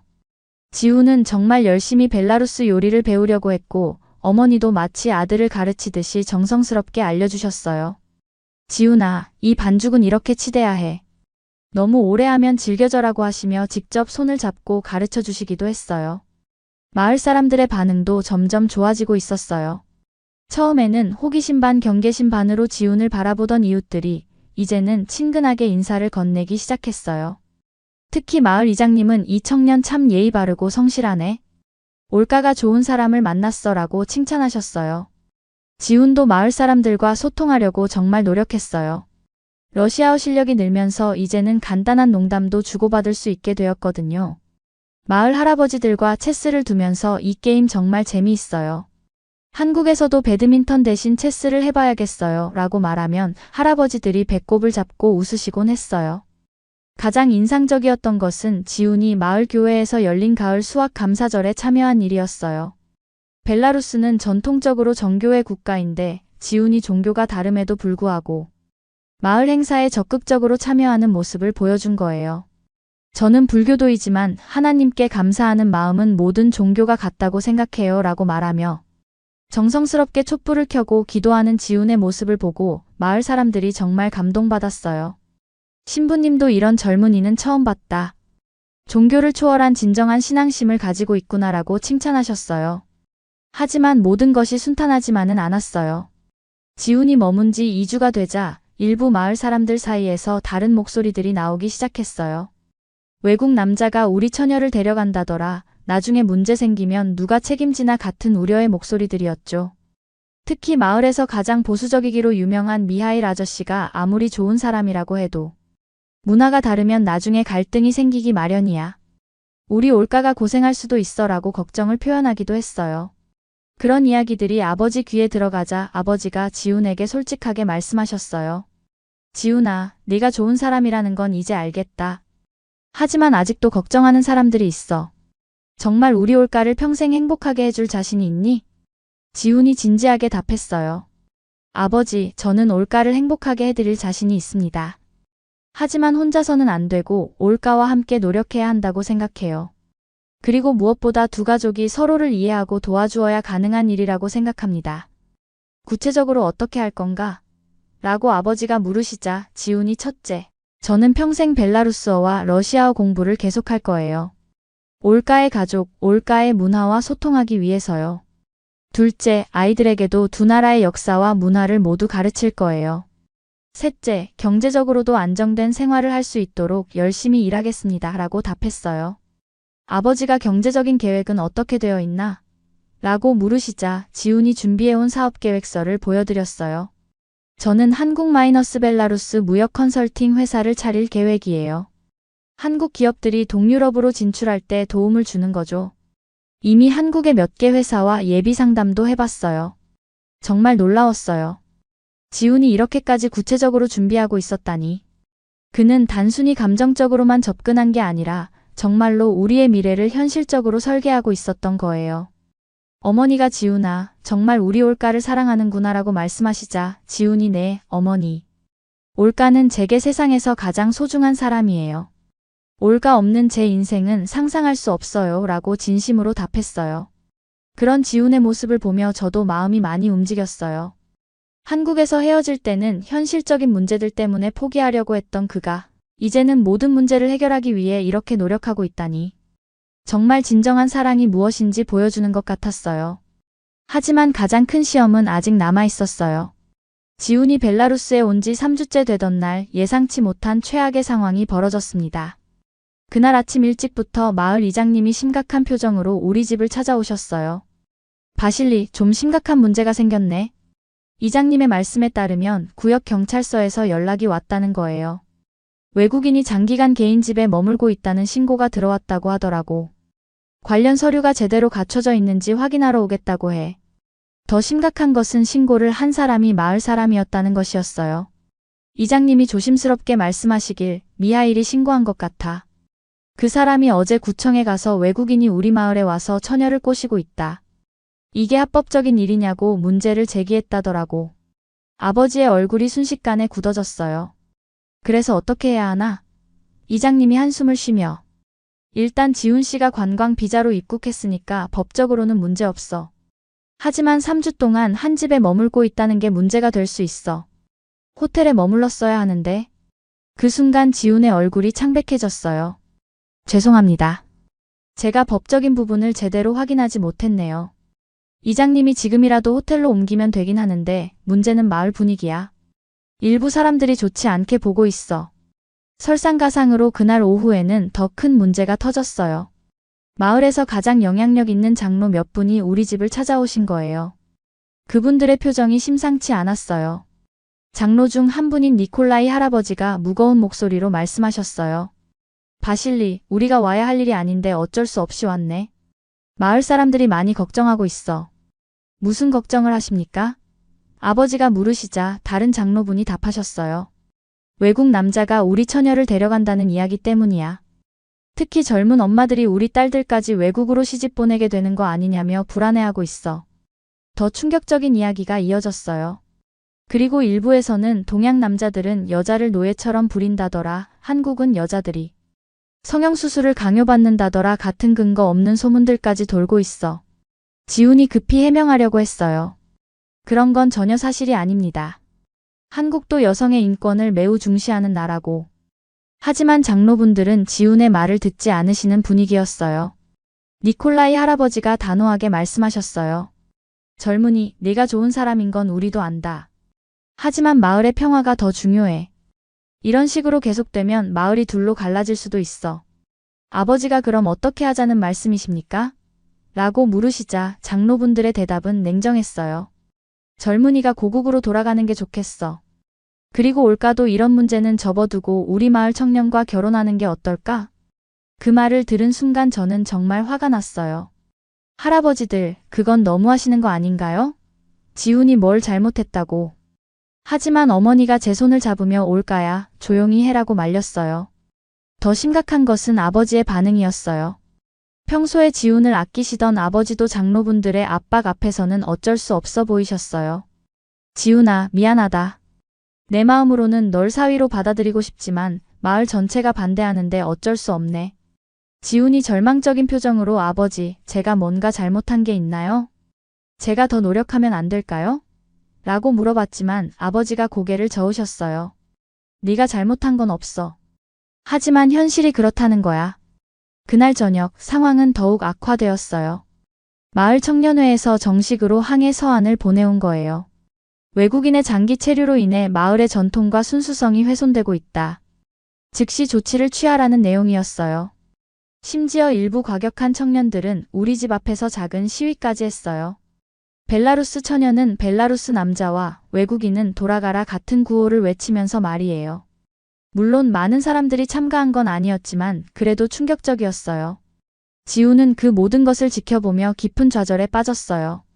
올까, 미안해. 내가 너와 내 가족에게 이런 고통을 안겨줄 줄 몰랐어. 저는 지훈 씨 잘못이 아니에요. 사람들이 너무 편견에 사로잡혀 있는 거예요 라고 위로했지만 지훈의 상처는 깊어 보였어요. 더 가슴 아픈 것은 어머니의 변화였어요. 그동안 지훈을 정말 아들처럼 아껴주시던 어머니도 이제는 걱정이 앞서시는 것 같았어요. 올가야, 어머니도 지훈이가 좋은 아이라는 건 안다. 하지만 이렇게 마을 전체가 반대하는데 어떻게 하겠니? 가장 결정적이었던 것은 경찰서에서 정말로 연락이 온 일이었어요. 외국인 장기 체류 신고 건으로 내일 오후 2시에 담당자가 방문하겠습니다. 관련 서류를 준비해 주시기 바랍니다. 그날 밤 지훈은 짐을 싸기 시작했어요. 올까, 나는 내일 떠날게. 더 이상 너희 가족에게 피해를 줄 수는 없어. 저는 울면서 안 돼요. 지금 포기하면 안 돼요. 라고 말했지만 지우는 이미 마음을 정한 것 같았어요. 3주 동안 정말 행복했어. 내 가족들이 얼마나 따뜻한 사람들인지 알게 되었고 벨라루스가 얼마나 아름다운 나라인지도 배웠어. 하지만 내 때문에 이 모든 사람들이 고통받을 수는 없어. 아버지도 괴로워하셨어요. 지훈아, 정말 미안하다. 내 마음 같아서는 널 사위로 받아들이고 싶지만 지훈이 아니에요, 아버지. 충분히 이해해요. 저도 만약 제 고향에서 이런 일이 일어났다면 같은 반응을 보였을 거예요 라고 답했어요. 그 순간 저는 정말 절망적이었어요. 이렇게 모든 게 끝나는 건가? 지훈의 진심도, 우리의 사랑도 모든 게 마을 사람들의 편견 앞에서 무너져 내리는 건가? 하지만 그때 저는 몰랐어요. 지훈이 마지막 카드를 준비하고 있다는 것을. 다음 날 아침 지훈은 평소보다 일찍 일어나서 정중하게 옷을 차려입었어요. 검은색 정장에 넥타이까지 맨 모습이 어딘지 비장해 보였습니다. 뭔가 특별한 일이 있나? 라고 물어봤지만 지훈은 나중에 알게 될 거야 라고만 답했어요. 오전 10시 지훈이 갑자기 아버지, 어머니, 그리고 올가. 마지막으로 드리고 싶은 말씀이 있습니다 라고 말하며 거실 한가운데로 나왔어요. 그리고는 정말 예상치 못한 행동을 했습니다. 지훈이 무릎을 꿇고 엎드린 거예요. 아버지, 어머니. 지훈의 목소리가 거실에 울려 퍼졌어요. 저는 올가를 진심으로 사랑합니다. 갑작스러운 지훈의 행동에 우리 모두 할 말을 잃었어요. 하지만 지훈은 계속 말을 이어갔습니다. 저는 지난 3주 동안 이 집에서, 이 마을에서 제 인생 최고의 시간을 보냈습니다.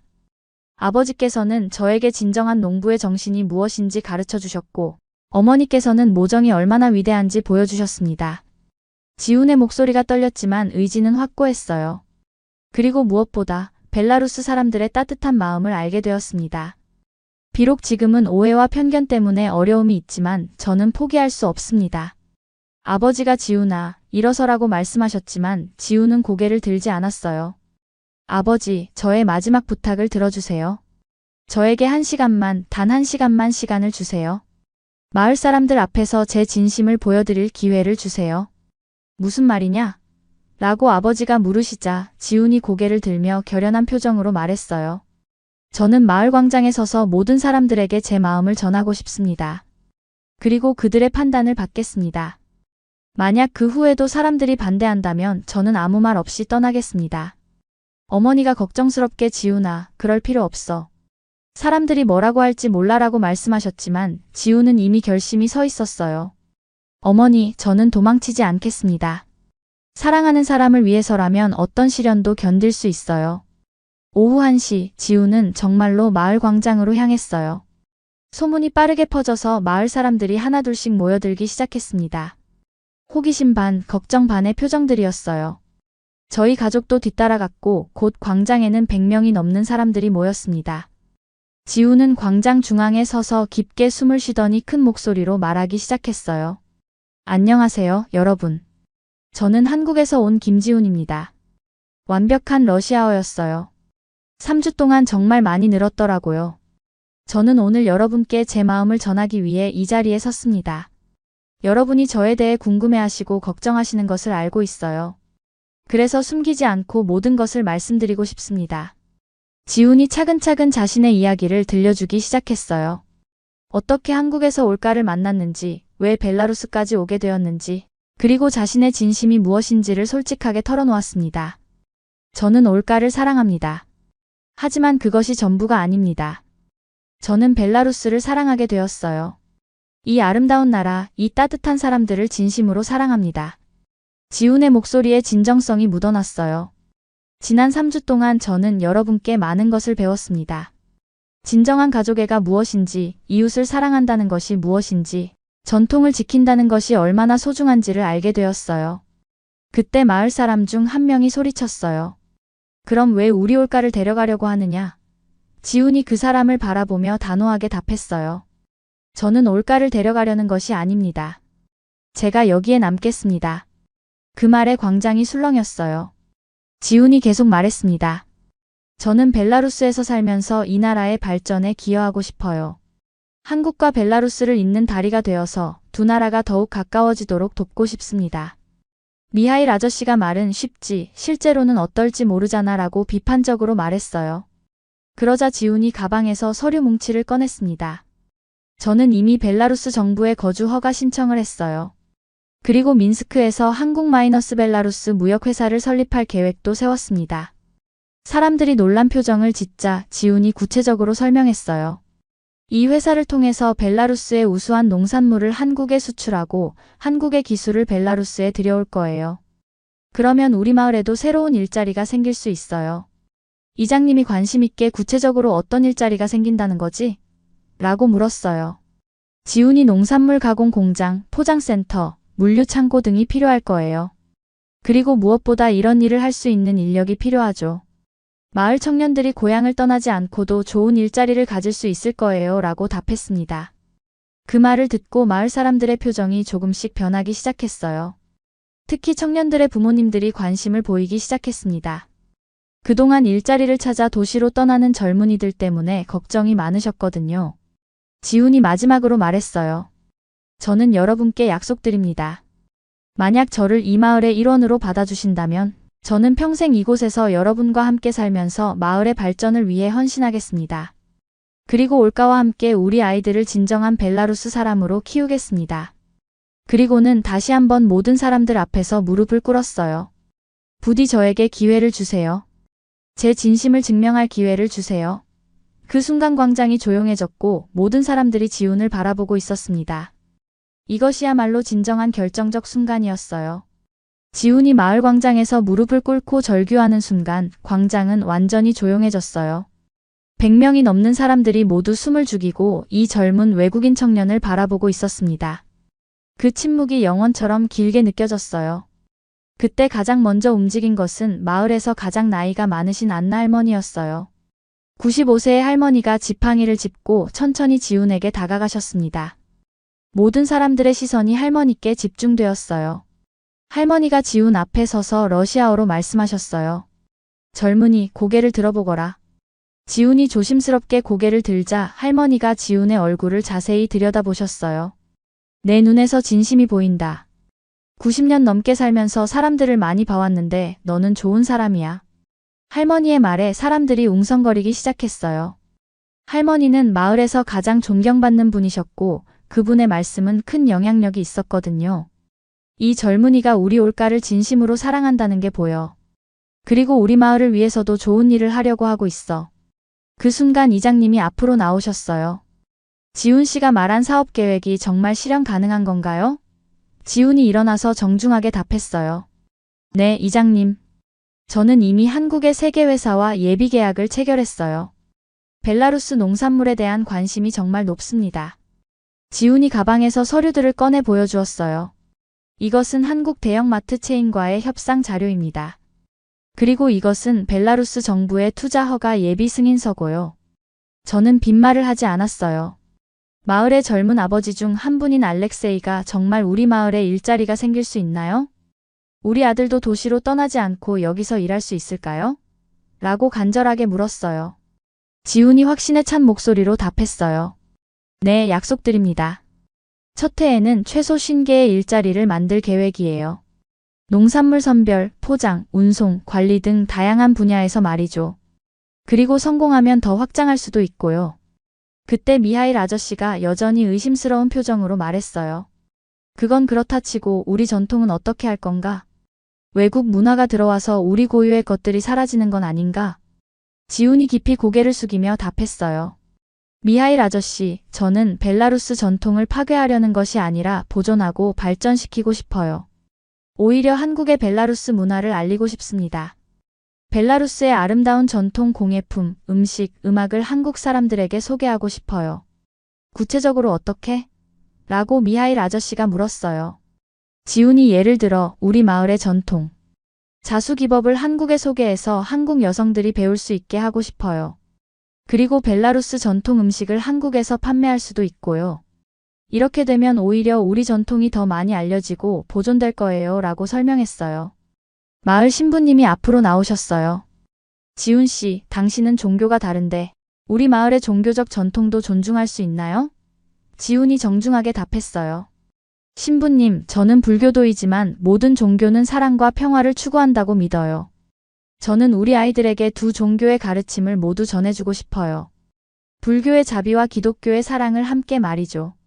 신부님이 고개를 끄덕이시며 그런 마음가짐이라면 문제 없을 것 같습니다. 라고 말씀하셨어요. 그때 마을의 몇몇 청년들이 박수를 치기 시작했어요. 지훈 씨 말이 맞아요. 우리도 고향에서 좋은 일자리를 갖고 싶어요. 외국 문화와 교류하는 것도 나쁘지 않을 것 같아요. 점점 더 많은 사람들이 지훈을 지지하는 목소리를 내기 시작했어요. 특히 젊은 부모들과 청년들이 적극적으로 지지를 표현했습니다. 마을에서 두 번째로 나이가 많으신 이반 할아버지가 일어나셨어요. 나도 이 젊은이를 지지한다. 요즘 젊은이들 중에 이런 진심을 가진 사람이 몇이나 되겠나? 그리고 우리 마을에도 새로운 바람이 필요해. 이장님이 사람들을 정리하시며 말씀하셨어요. 그럼 이제 투표를 해봅시다. 지훈 씨를 우리 마을 사람으로 받아들이는 것에 찬성하시는 분들은 손을 들어주세요. 긴장되는 순간이었어요. 처음에는 몇 명이 조심스럽게 손을 들더니 점점 더 많은 사람들이 손을 들기 시작했어요. 안나 할머니, 이반 할아버지, 신부님, 이장님, 그리고 수많은 마을 사람들이 손을 들었습니다. 최종 집계 결과 전체 100명 중 78명이 찬성표를 던졌어요. 압도적인 승리였습니다. 그 순간 광장에서 큰 박수가 터져나왔고 지훈은 감격에 눈물을 흘렸어요. 이장님이 공식적으로 선언하셨어요. 김지훈 씨를 우리 마을의 새로운 구성원으로 받아들입니다. 그 순간 마을 사람들이 환호성을 지르며 지훈을 둘러쌌어요. 가장 감동적이었던 것은 미하일 아저씨의 반응이었어요. 그동안 가장 강하게 반대하셨던 분이 지훈에게 다가와서 손을 내밀며 젊은이, 내가 오해했다. 잘 부탁한다고 말씀하신 거예요. 지훈이 모든 사람들 앞에서 다시 한번 깊이 절하며 감사합니다. 평생 여러분의 신뢰를 저버리지 않겠습니다. 라고 다짐했어요. 아버지와 어머니도 감격해 하셨어요. 아버지가 지훈의 어깨에 손을 올리시며 지훈아, 이제 정말 우리 아들이구나 라고 말씀하셨고 어머니는 눈물을 흘리시며 지훈을 끌어안으셨어요. 저도 기쁨의 눈물을 흘렸어요. 불가능해 보였던 일이 현실이 된 순간이었습니다. 마을 사람들의 편견과 반대를 지훈의 진정성과 구체적인 계획이 완전히 뒤바꾼 거예요. 그날 저녁 마을 전체가 축제 분위기였어요. 사람들이 자발적으로 음식을 준비해서 광장에서 큰 잔치가 열렸습니다. 지훈은 마을의 영웅이 되어 있었어요. 모든 사람들이 지훈과 악수하고 축하 인사를 건네고 앞으로의 계획에 대해 관심 있게 물어봤어요. 무엇보다 기뻤던 것은 마을 청년들의 반응이었어요. 지훈 형, 정말 우리한테 일자리 만들어 주실 거죠? 저도 회사 일 도와드릴 수 있어요. 같은 적극적인 관심을 보여줬거든요. 그렇게 지훈의 두 번째 시도는 완전한 성공으로 끝났어요. 하지만 이것은 시작에 불과했습니다. 지훈이 마을 사람들의 승인을 받은 그날 이후 정말 놀라운 변화들이 일어나기 시작했어요.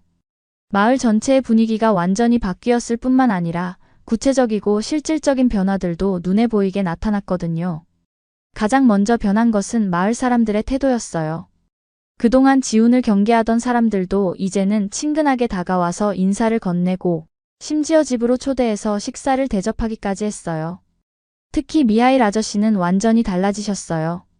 지훈아, 내가 처음에 너를 오해했다. 정말 미안하다고 진심으로 사과하시더니 앞으로 내가 사업할 때 필요한 게 있으면 언제든 말해라. 내가 이 마을에서 40년 넘게 살았으니까 도움이 될 거야 라고 적극적으로 지원을 약속하셨어요. 더 놀라운 것은 지훈이 약속한 사업 계획이 정말로 빠르게 진행되기 시작한 것이었어요. 마을 광장에서 선언한 지 불과 일주일 만에 지훈은 한국에서 첫 번째 바이어를 데려왔거든요. 한국의 대형 유통업체 관계자 2명이 우리 마을을 직접 방문한 거예요. 김대리가 이야기한 벨라루스 농산물을 직접 보고 싶어서 왔습니다. 라며 정말로 진지한 관심을 보였어요. 그들은 마을의 감자, 당근, 양배추 등을 직접 보고 품질을 확인한 후 정말 우수한 품질이네요. 한국 시장에서 충분히 경쟁력이 있을 것 같아요. 라고 평가했습니다. 더욱 구체적인 것은 그들이 가져온 계약서였어요. 첫 해에 우리 마을에서 생산되는 농산물의 30%를 한국으로 수출하는 계약이었거든요. 계약 금액만 해도 마을 전체 농업소득의 50%에 해당하는 엄청난 규모였어요. 이장님이 정말 이런 큰 계약이 성사될 줄 몰랐네. 지훈 씨가 정말 대단한 일을 해냈어 라며 감탄하셨어요. 아버지도 젊은이가 말만 하는 게 아니라 정말 실력이 있구나라고 지훈을 다시 보게 되셨고요. 하지만 더 중요한 변화는 마을 청년들에게 일어났어요. 그동안 일자리가 없어서 도시로 떠날 생각만 하던 청년들이 이제는 고향에서 미래를 계획하기 시작한 거예요. 알렉세이의 아들 드미트리가 대표적인 예였어요. 23살로 대학을 졸업하고 민스크에서 일자리를 찾고 있던 그가 지훈 형, 저도 회사 일 도와드리고 싶어요. 저는 농업 전공이라서 품질 관리나 농산물, 가공 쪽에 도움이 될 수 있을 것 같아요 라며 적극적으로 참여 의사를 밝혔어요. 지훈이 물론이죠. 드미트리 씨 같은 전문 지식을 가진 분이 꼭 필요해요 라며 즉시 받아들였고 그 자리에서 구체적인 업무 분담까지 논의했어요. 비슷한 일들이 연쇄적으로 일어났어요. 물류 전공을 한 이반의 아들 안톤, 경영학을 공부한 마리아, 외국어에 능통한 엘레나까지 하나둘씩 지훈의 사업에 참여하겠다고 나선 거예요. 가장 감동적이었던 것은 마을 여성들의 반응이었어요. 그동안 집안일만 하시던 아주머니들이 지훈의 사업 계획을 듣고는 우리도 뭔가 도울 일이 없을까? 라며 적극적인 관심을 보이신 거예요. 특히 전통 자수에 능한 아주머니들이 모여서 한국 사람들이 정말 우리 자수에 관심을 보일까? 라고 물어보셨을 때 지훈이 한국에서 가져온 자료들을 보여드렸어요. 한국에서는 핸드메이드 제품에 대한 관심이 정말 높아요. 특히 전통적인 기법으로 만든 제품들은 매우 비싸게 팔려요 라고 설명하자 아주머니들의 눈이 반짝였어요. 그럼 우리가 만든 자수 제품을 한국에 팔 수 있다는 거네? 얼마나 받을 수 있을까? 같은 구체적인 질문들이 쏟아져 나왔어요. 지훈이 한 작품당 최소 $100에서 $300까지도 받을 수 있어요 라고 답하자 아주머니들이 깜짝 놀라셨어요. 그날부터 마을 아주머니들 사이에서 자수 열풍이 불기 시작했어요. 우리도 한국에 우리 작품을 팔 수 있다니. 정말 좋은 기회네. 하며 서로 기법을 가르쳐주고 새로운 디자인을 연구하기 시작하셨거든요. 지훈의 영향은 마을 아이들에게까지 미쳤어요. 그동안 한국에 대해 전혀 관심이 없던 아이들이 이제는 지훈, 삼촌, 한국어 가르쳐주세요. 한국은 어떤 나라예요? 하며 호기심을 보이기 시작한 거예요. 지훈은 마을 학교에서 일주일에 2번씩 한국어와 한국 문화를 가르치는 자원봉사를 시작했어요. 아이들이 안녕하세요, 감사합니다 같은 기본적인 한국어를 배우면서 정말 즐거워하는 모습을 보니까 뿌듯했어요. 더 놀라운 것은 인근 마을들의 반응이었어요. 우리 마을의 변화 소식이 퍼지자 다른 마을 사람들도 관심을 보이기 시작한 거예요. 그 한국 청년이 정말 대단한 일을 하고 있다더라. 우리 마을에도 그런 기회가 있으면 좋겠다 같은 이야기들이 들려왔어요. 심지어 지역 신문에서 취재 요청이 오기도 했어요. 한국 청년이 벨라루스 시골 마을에서 일으킨 기적이라는 제목으로 기사를 쓰고 싶다는 거였어요. 지훈은 처음에는 부담스러워했지만 이런 식으로 홍보가 되면 사업에도 도움이 되고 다른 지역에도 좋은 영향을 미칠 수 있을 것 같아요 라며 인터뷰에 응했어요. 기사가 나간 후의 반응은 정말 뜨거웠어요. 벨라루스 전국에서 문의 전화가 쇄도했고 한국 대사관에서도 연락이 왔어요. 정말 좋은 일을 하고 계시네요. 양국 관계 발전에 큰 도움이 될 것 같아요 라며 공식적인 지원을 약속하기도 했고요. 가장 기뻤던 것은 저희 부모님의 변화였어요. 아버지가 지훈아, 내가 정말 우리 마을의 은인이 되었구나. 나도 처음에 너를 오해했던 게 부끄럽다라고 진심으로 고백하셨고 어머니도 지훈이 덕분에 우리 마을이 이렇게 활기차게 변했어. 정말 고맙다라며 눈시울을 적시셨어요. 하지만 무엇보다 저에게 가장 소중했던 것은 지훈과 제가 이제 정말로 함께 미래를 계획할 수 있게 되었다는 것이었어요. 마을 사람들의 축복 속에서 우리의 사랑도 더욱 확고해졌고 구체적인 결혼 계획도 세울 수 있게 되었거든요. 이 모든 변화가 불과 한 달 만에 일어난 일이었어요. 정말 믿기 어려운 속도였지만 지훈의 진정성과 구체적인 실행력이 만들어낸 기적이었다고 생각해요. 알겠습니다. 너무 비현실적인 사업 성공 이야기보다는 더 현실적이고 감동적인 인간적인 이야기로 수정하겠습니다. 지훈이 마을 사람들의 승인을 받은 후 6개월이 지나자 조용했던 변화들이 서서히 나타나기 시작했어요. 거창한 사업적 성공보다는 사람들의 마음과 생각이 바뀌는 더 소중한 변화들이었죠. 가장 먼저 느낀 변화는 마을 분위기였어요. 그동안 외부인에 대해 경계심이 많았던 마을 사람들이 점점 열린 마음을 갖게 되신 거예요. 지훈이를 보니까 외국 사람들도 우리와 다르지 않구나라는 생각을 하시게 된 거죠.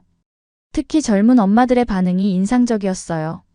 처음에는 우리 딸들까지 외국으로 시집가면 어떻게 하나라며 걱정하셨는데 이제는 아이들이 외국어도 배우고 다른 문화도 알면 좋을 것 같네라고 말씀하시더라고요. 지훈이 마을 아이들에게 한국어를 가르치는 것도 처음에는 시험 삼아 시작한 일이었는데 아이들이 정말 좋아해서 지속되게 되었어요. 안녕하세요, 고맙습니다 같은 간단한 인사말부터 시작해서 이제는 한국 동요까지 부를 수 있게 되었거든요. 아이들이 집에 가서 엄마 한국어로 사랑해는 사랑해요 라고 해 라며 신나게 이야기하는 모습을 보시고 부모님들도 우리 아이가 이렇게 외국어에 관심을 보이니까 신기하다고 말씀하시더라고요. 마을 할머니, 할아버지들의 변화도 놀라웠어요. 95세 안나 할머니는 지훈을 정말 손자처럼 아끼시게 되었어요. 지훈이 할머니를 뵈러 가면 우리 지훈이 왔구나라며 정말 기뻐하시고 손수 만든 과자를 챙겨주시곤 했어요. 할머니 살아생전에 이런 착한 외국 사람을 보게 될 줄 몰랐네라고 말씀하시며 마을 사람들에게 지훈이는 정말 우리 마을 사람보다도 더 효성스럽다고 자랑하시기도 했어요. 이반 할아버지도 마찬가지였어요. 지훈과 체스를 두시면서 이 젊은이 머리도 좋고 인성도 좋아. 올가가 정말 좋은 사람을 만났어라고 칭찬하셨어요. 체스를 두면서 서로 러시아어와 한국어를 가르쳐 주기도 하고 인생 이야기를 나누시기도 했고요. 무엇보다 감동적이었던 것은 미하일 아저씨의 완전한 변화였어요. 처음에 가장 강하게 반대하셨던 분이 이제는 지훈의 가장 든든한 지지자가 되신 거예요. 내가 처음에 편견을 가지고 있었던 게 정말 부끄럽다며 진심으로 사과하시고 지훈이 마을에 적응하는데 많은 도움을 주셨어요. 지훈아, 우리 마을 겨울은 정말 춥다. 겨울나기 준비는 제대로 했니? 라며 세심하게 챙겨주시기도 하고 한국 음식이 그리우면 언제든지 우리 집에 와서 밥 먹어라. 우리 마누라가 요리 솜씨가 좋거들라고 말씀하시기도 했어요. 지훈도 마을 사람들과의 관계가 정말 자연스러워졌어요. 이제는 러시아어도 많이 늘어서 마을 할아버지들과 농담도 주고받고 젊은 아버지들과는 농사 이야기도 나누고 아주머니들과는 요리 이야기도 할 수 있게 되었거든요. 특히 마을 교회에서의 지훈의 모습이 인상적이었어요. 종교는 다르지만 마을 공동체의 일원으로서 교회 행사에 참여하고 교회 청소나 마을 봉사활동도 자연스럽게 함께했어요. 신부님도 종교를 초월한 진정한 신앙심을 보여주는 좋은 청년이라고 칭찬하셨고요. 가장 뜻깊었던 것은 지훈이 마을의 역사와 전통에 진심으로 관심을 보인 것이었어요. 마을의 오래된 이야기들을 할아버지들께 들으며 꼼꼼히 기록하고 사라져가는 전통 기법들을 배우려고 노력했거든요. 우리 마을의 이런 아름다운 전통들을 한국 사람들에게도 알려주고 싶어요 라며 마을 역사를 정리한 작은 책자를 만들기도 했어요. 한국어와 러시아어로 번역해서 양쪽 나라 사람들이 모두 읽을 수 있게 말이에요. 이런 지훈의 모습을 보신 마을 사람들이 정말 감동하셨어요. 외국 사람이 우리 마을 역사에 이렇게 관심을 보이니까 우리도 우리 전통이 새삼 소중하게 느껴진다고 말씀하시더라고요. 마을 아주머니들도 지훈에게 전통 요리법을 가르쳐 주시면서 지훈아, 이 요리는 우리 할머니 때부터 내려온 비법이야. 네가 한국에 가서도 만들어 먹을 수 있게 정확히 가르쳐 줄게 라며 정성스럽게 알려주셨어요. 저도 그런 모습들을 보면서 정말 뿌듯했어요. 지훈이 단순히 저와 결혼하기 위해서가 아니라 정말로 이 마을을 사랑하고 마을 사람들을 가족처럼 여기고 있다는 게 느껴졌거든요. 인근 마을들에도 소문이 퍼지기 시작했어요. 그 마을에 온 한국 청년이 정말 훌륭하다더라. 외국 사람도 저렇게 우리 문화를 존중할 수 있구나 같은 이야기들이 들려왔어요. 심지어 다른 마을에서 결혼을 앞둔 커플들이 저희를 찾아오기도 했어요. 어떻게 문화가 다른 사람과 이렇게 잘 지낼 수 있나요? 조언을 좀 구하고 싶어요 라면서 말이에요. 그럴 때마다 지훈이 가장 중요한 건 서로에 대한 존중과 이해예요. 그리고 상대방의 문화를 진심으로 배우려는 마음이죠라고 진심 어린 조언을 해주곤 했어요. 지역 신문에서도 우리 이야기에 관심을 보였어요. 사랑으로 문화의 벽을 허문 젊은 부부라는 제목으로 작은 기사가 실렸는데 반응이 생각보다 좋았어요. 많은 사람들이 감동적인 이야기라며 응원의 메시지를 보내주셨거든요. 하지만 무엇보다 가장 소중한 변화는 저희 가족에게 일어났어요. 아버지가 지훈아, 내가 우리 가족이 되어줘서 정말 고맙다. 너 때문에 우리 집이 더 따뜻해졌어 라고 말씀하셨을 때 정말 가슴이 뭉클했어요. 어머니도 지훈이는 정말 내 아들 같아. 올가보다 나를 더 잘 챙겨주는 것 같다며 웃으시면서도 진심으로 지훈을 가족으로 받아들이고 계시다는 게 느껴졌어요. 이 모든 변화들이 거창한 성공이나 업적이 아니라 진정한 사람과 사람 사이의 마음의 변화였다는 점이 가장 의미 있었어요. 지훈이 보여준 진정성과 노력이 편견의 벽을 허물고 진정한 가족이 되는 과정이었거든요. 이제 저는 완전히 달라진 사람이 되었어요. 1년 전만 해도 벨라루스 시골 마을에서 단조로운 일상을 살던 제가 지금은 한국과 벨라루스를 잇는 다리 역할을 하는 사람이 되었거든요. 가장 큰 변화는 제 시야와 생각이 완전히 넓어진 것이었어요. 예전에는 벨라루스 밖의 세상에 대해 막연한 호기심만 있었는데 지금은 두 문화를 깊이 이해하고 비교할 수 있게 되었어요. 한국의 빠른 변화와 역동성, 벨라루스의 전통과 안정감 마이너스 각각의 장점을 객관적으로 볼 수 있게 된 거죠. 언어 능력도 놀랍게 향상되었어요. 한국어는 이제 거의 유창하게 구사할 수 있고 지훈은 러시아어와 벨라루스어를 정말 열심히 배워서 이제는 마을 할아버지들과도 깊은 대화를 나눌 수 있어요. 저희가 서로의 언어를 배우는 과정에서 더욱 가까워진 것 같아요. 가장 소중한 변화는 가족에 대한 개념이 확장된 것이었어요. 예전에는 가족이라고 하면 혈연관계만 생각했는데 이제는 마음으로 연결된 모든 사람들이 가족이라는 걸 깨달았어요. 지훈의 부모님도 이제는 정말 제 부모님 같고 지훈도 우리 가족의 완전한 일원이 되었거든요. 지훈의 부모님이 벨라루스를 방문하셨을 때가 정말 감동적이었어요. 언어는 완전히 통하지 않았지만 마음은 완벽하게 통했거든요. 지훈 아버지가 우리 아버지와 함께 농장에서 일하시면서 농부의 마음은 어디나 같다고 말씀하시는 모습, 지훈 어머니와 우리 어머니가 함께 요리하시면서 웃으시는 모습을 보니까 정말 하나의 가족이 된 기분이었어요. 제 성격도 많이 변했어요. 예전에는 조금 소극적이고 조심스러운 편이었는데 지금은 훨씬 적극적이고 자신감이 생겼어요. 두 문화를 경험하면서 다양한 관점에서 생각할 수 있게 되었고 문제가 생겼을 때도 여러 가지 해결 방안을 찾을 수 있게 되었거든요. 특히 사람들과의 관계에서 많이 달라졌어요. 예전에는 새로운 사람을 만나는 것을 어려워했는데 지금은 문화적 배경이 다른 사람들과도 자연스럽게 소통할 수 있어요. 지훈과의 경험을 통해서 차이점은 극복할 수 있는 것이고 오히려 서로에게 배울 점이 많다는 걸 알게 되었거든요. 일에 대한 관점도 완전히 바뀌었어요. 예전에는 언어학 연구가 그저 학문적 흥미에서 비롯된 것이었는데 이제는 정말 실용적이고 의미 있는 일이라는 걸 깨달았어요. 제가 번역하고 통역하는 일이 두 나라 사람들이 서로를 이해하는 데 실질적인 도움이 되고 있거든요. 지훈과 함께 마을 사람들을 위한 한국어 교실을 운영하면서도 많은 보람을 느꼈어요. 아이들이 한국어를 배우면서 눈을 반짝이는 모습, 어른들이 한국 문화에 대해 궁금해하시는 모습을 보면서 제가 하는 일이 정말 가치 있다는 생각이 들었어요. 가장 큰 깨달음은 사랑의 의미에 대한 것이었어요. 예전에는 사랑이 감정적이고 낭만적인 것이라고만 생각했는데 지훈과의 경험을 통해 진정한 사랑은 서로를 위해 변화하고 성장하려는 의지라는 걸 알게 되었어요. 지훈이 저를 위해 8,000km를 날아와서 완전히 다른 환경에 적응하고 새로운 언어를 배우고 새로운 문화를 받아들이는 모습을 보면서 이것이 진짜 사랑이구나라고 느꼈어요. 그리고 저도 지훈을 위해, 우리의 미래를 위해 계속 변하고 성장하고 있다는 걸 깨달았고요. 현재 저희는 정말 행복한 일상을 보내고 있어요. 지훈은 완전히 마을 사람이 되었고 저도 한국 문화를 더 깊이 이해하게 되었어요. 저희는 서로 다른 문화의 장점들을 배우면서 더욱 풍성한 삶을 살고 있습니다. 매일 아침 지훈과 함께 마을을 산책하면서 하루를 시작해요. 지훈이 오늘도 좋은 하루가 될 것 같아 라고 말하면 저도 우리가 함께라면 어떤 하루든 좋을 거야 라고 답하곤 해요. 정말 평범하지만 소중한 일상이에요. 저녁에는 두 가족과 화상통화를 하면서 하루 있었던 일들을 나누어요. 한국에 계신 지훈 부모님도 이제는 간단한 러시아어 인사를 하실 수 있고 우리 부모님도 기본적인 한국어를 조금씩 배우고 계세요. 안녕하세요, 감사합니다 같은 인사말로 서로 소통하시는 모습이 정말 귀여워요. 주말에는 함께 요리를 해요. 지훈이 한국 음식을 만들어주면 저는 벨라루스 음식을 만들어주고 때로는 두 나라 음식을 섞어서 새로운 요리를 만들어 보기도 해요. 김치 보르시, 한국식 감자 요리 같은 퓨전 요리들이 의외로 맛있어서 마을 사람들에게도 소개하고 있어요.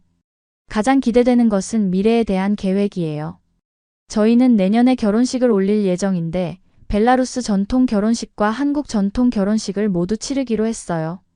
두 문화의 아름다운 전통을 모두 경험하고 양쪽 가족 모두가 축복해줄 수 있는 결혼식이 될 거예요. 그리고 아이들이 생기면 정말로 세계 시민으로 키우고 싶어요.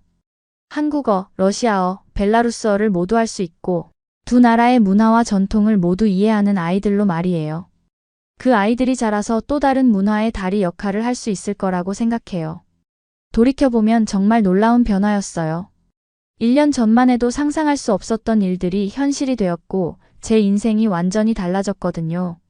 하지만 무엇보다 소중한 것은 이 모든 변화가 사랑에서 시작되었다는 점이에요. 지훈과 만나면서 저는 사랑이 정말로 모든 것을 바꿀 수 있다는 걸 배웠어요. 언어의 벽도, 문화의 차이도, 거리의 장벽도 모두 극복할 수 있다는 걸 몸소 체험했거든요. 그리고 그런 사랑은 혼자만의 노력이 아니라 서로를 향한 진정성에서 나온다는 것도 깨달았고요. 이제 이야기를 마무리하면서 여러분께 꼭 전하고 싶은 말이 있어요. 제가 경험한 이 모든 일들을 통해서 정말 많은 것을 배웠거든요. 가장 중요한 깨달음은 진정한 사랑에는 국경이 없다는 것이었어요. 처음에 지훈을 만났을 때는 단순히 호기심과 설렘이었지만 시간이 지나면서 그것이 진짜 사랑으로 발전할 수 있었던 것은 서로에 대한 존중과 이해가 바탕이 되었기 때문이에요.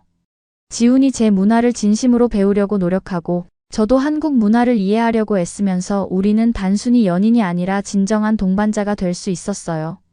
사랑은 감정만으로는 지속될 수 없고 서로를 위한 노력과 희생이 있어야 한다는 걸 깨달았습니다. 두 번째로 중요한 것은 편견을 극복하는 과정이었어요. 처음에는 저희 가족도 마을 사람들도 지훈에 대해 많은 편견을 가지고 있었어요. 동양 남자는 믿을 수 없다, 문화가 다르면 행복할 수 없다 같은 선입견들 말이에요. 하지만 지훈이 보여준 진정성과 일관된 행동들이 그런 편견들을 하나하나 무너뜨렸어요. 말로만 하는 것이 아니라 행동으로 증명했기 때문이에요. 농장 일을 도우며 성실함을 보여주고 마을 어른들께 예의를 지키며 인성을 증명하고 무엇보다 저와 제 가족을 진심으로 사랑한다는 것을 행동으로 보여주었거든요. 이 과정에서 저는 편견이라는 것이 얼마나 위험하고 불필요한 것인지 깨달았어요. 사람을 국적이나 외모, 문화적 배경으로 판단하는 것이 아니라 그 사람의 진정한 마음과 인성을 봐야 한다는 것을 배웠습니다. 세 번째는 가족의 진정한 의미에 대한 깨달음이었어요. 가족이라는 것이 단순히 혈연관계만을 의미하는 것이 아니라 서로를 진심으로 사랑하고 아끼는 마음에서 만들어진다는 걸 알게 되었어요. 지훈이 우리 가족의 일원이 되는 과정을 지켜보면서 그리고 제가 지훈의 가족들에게 받아들여지는 경험을 하면서 진정한 가족의 의미를 깨달았습니다. 지금 지훈의 부모님은 정말 제 부모님처럼 느껴지고 지훈도 우리 가족에게는 없어서는 안 될 소중한 존재가 되었어요. 네 번째는 문화 교류의 아름다움이었어요. 서로 다른 문화가 만나면 갈등이 생기는 것이 아니라 오히려 더 풍부하고 아름다운 문화가 만들어진다는 것을 경험했어요. 한국 문화의 역동성과 벨라루스 문화의 전통적 안정감이 만나서 정말 조화로운 삶을 만들어내고 있거든요. 마을 아이들이 한국어를 배우면서 더 넓은 세상에 대한 호기심을 갖게 되고 한국 사람들이 벨라루스 문화에 관심을 보이면서 우리 전통의 가치를 재발견하게 되는 모습을 보면서 문화 교류가 얼마나 소중한 일인지 깨달았어요. 다섯 번째는 꿈을 포기하지 않는 것의 중요성이에요. 처음에 지훈과 헤어졌을 때 저는 모든 것이 끝났다고 생각했어요. 주변의 반대와 현실적인 어려움들 앞에서 포기하고 싶었거든요. 하지만 지훈이 포기하지 않고 끝까지 노력했기 때문에 지금의 행복이 가능했어요. 만약 그때 지훈이 역시 안 되는구나라고 포기했다면 우리는 지금 이렇게 행복할 수 없었을 거예요. 진정으로 소중한 것을 위해서는 끝까지 노력해야 한다는 것을 배웠습니다. 마지막으로 가장 중요한 것은 진정성이라는 점이에요. 지훈이 성공할 수 있었던 가장 큰 이유는 모든 것이 진심에서 우러나온 행동이었기 때문이에요. 계산적이거나 의도적인 것이 아니라 정말로 저를 사랑하고 우리 가족을 사랑하는 마음에서 나온 자연스러운 행동들이었거든요. 사람들은 진심을 알아봐요. 아무리 말을 잘하고 겉으로 좋은 모습을 보여도 진짜 마음이 없으면 결국 들통나게 되어 있어요. 하지만 진정성이 있으면 언어가 서툴고 문화가 달라도 마음은 통할 수 있다는 것을 지훈이 증명해 보였어요. 이제 여러분께 질문을 드리고 싶어요. 혹시 여러분 주변에도 이런 따뜻한 사랑 이야기가 있으신가요? 문화의 벽을 넘어선 아름다운 만남이나 편견을 극복한 감동적인 이야기가 있다면 댓글로 들려주세요. 아니면 지금 국제 연애를 하고 계시거나 고민하고 계신 분들이 있으신가요? 제 경험이 조금이라도 도움이 되었으면 좋겠어요. 가장 중요한 것은 서로에 대한 존중과 진정성이라는 것을 꼭 기억해 주세요. 그리고 결혼을 앞두고 계시거나 가족의 반대로 고민하고 계신 분들께도 말씀드리고 싶어요. 때로는 시간이 필요할 수도 있고 더 많은 노력이 필요할 수도 있어요. 하지만 진정한 사랑이라면 반드시 길이 열릴 거라고 믿어요. 저희 이야기가 전 세계 모든 커플들에게 희망과 용기를 줄 수 있었으면 좋겠어요. 사랑에는 정말로 국경이 없고 진정성이 있다면 어떤 어려움도 극복할 수 있다는 것을 보여드리고 싶었거든요. 마지막으로 이 감동적인 이야기가 마음에 드셨다면 꼭 좋아요 버튼을 눌러주세요. 그리고 구독도 잊지 말아주시고요. 이런 아름다운 사랑 이야기들이 더 많은 사람들에게 전해질 수 있도록 공유도 부탁드립니다. 여러분의 소중한 댓글도 정말 기대돼요. 어떤 부분이 가장 감동적이었는지, 어떤 교훈을 얻으셨는지, 그리고 여러분만의 특별한 사랑 이야기도 들려주세요. 저희 이야기처럼 여러분의 이야기도 누군가에게는 큰 힘이 될 수 있을 거예요. 사랑하는 여러분, 오늘도 행복한 하루 보내세요. 그리고 여러분 모두에게도 아름다운 사랑이 가득하기를 진심으로 바랍니다. 긴 시간 제 이야기를 들어주셔서 정말 감사합니다.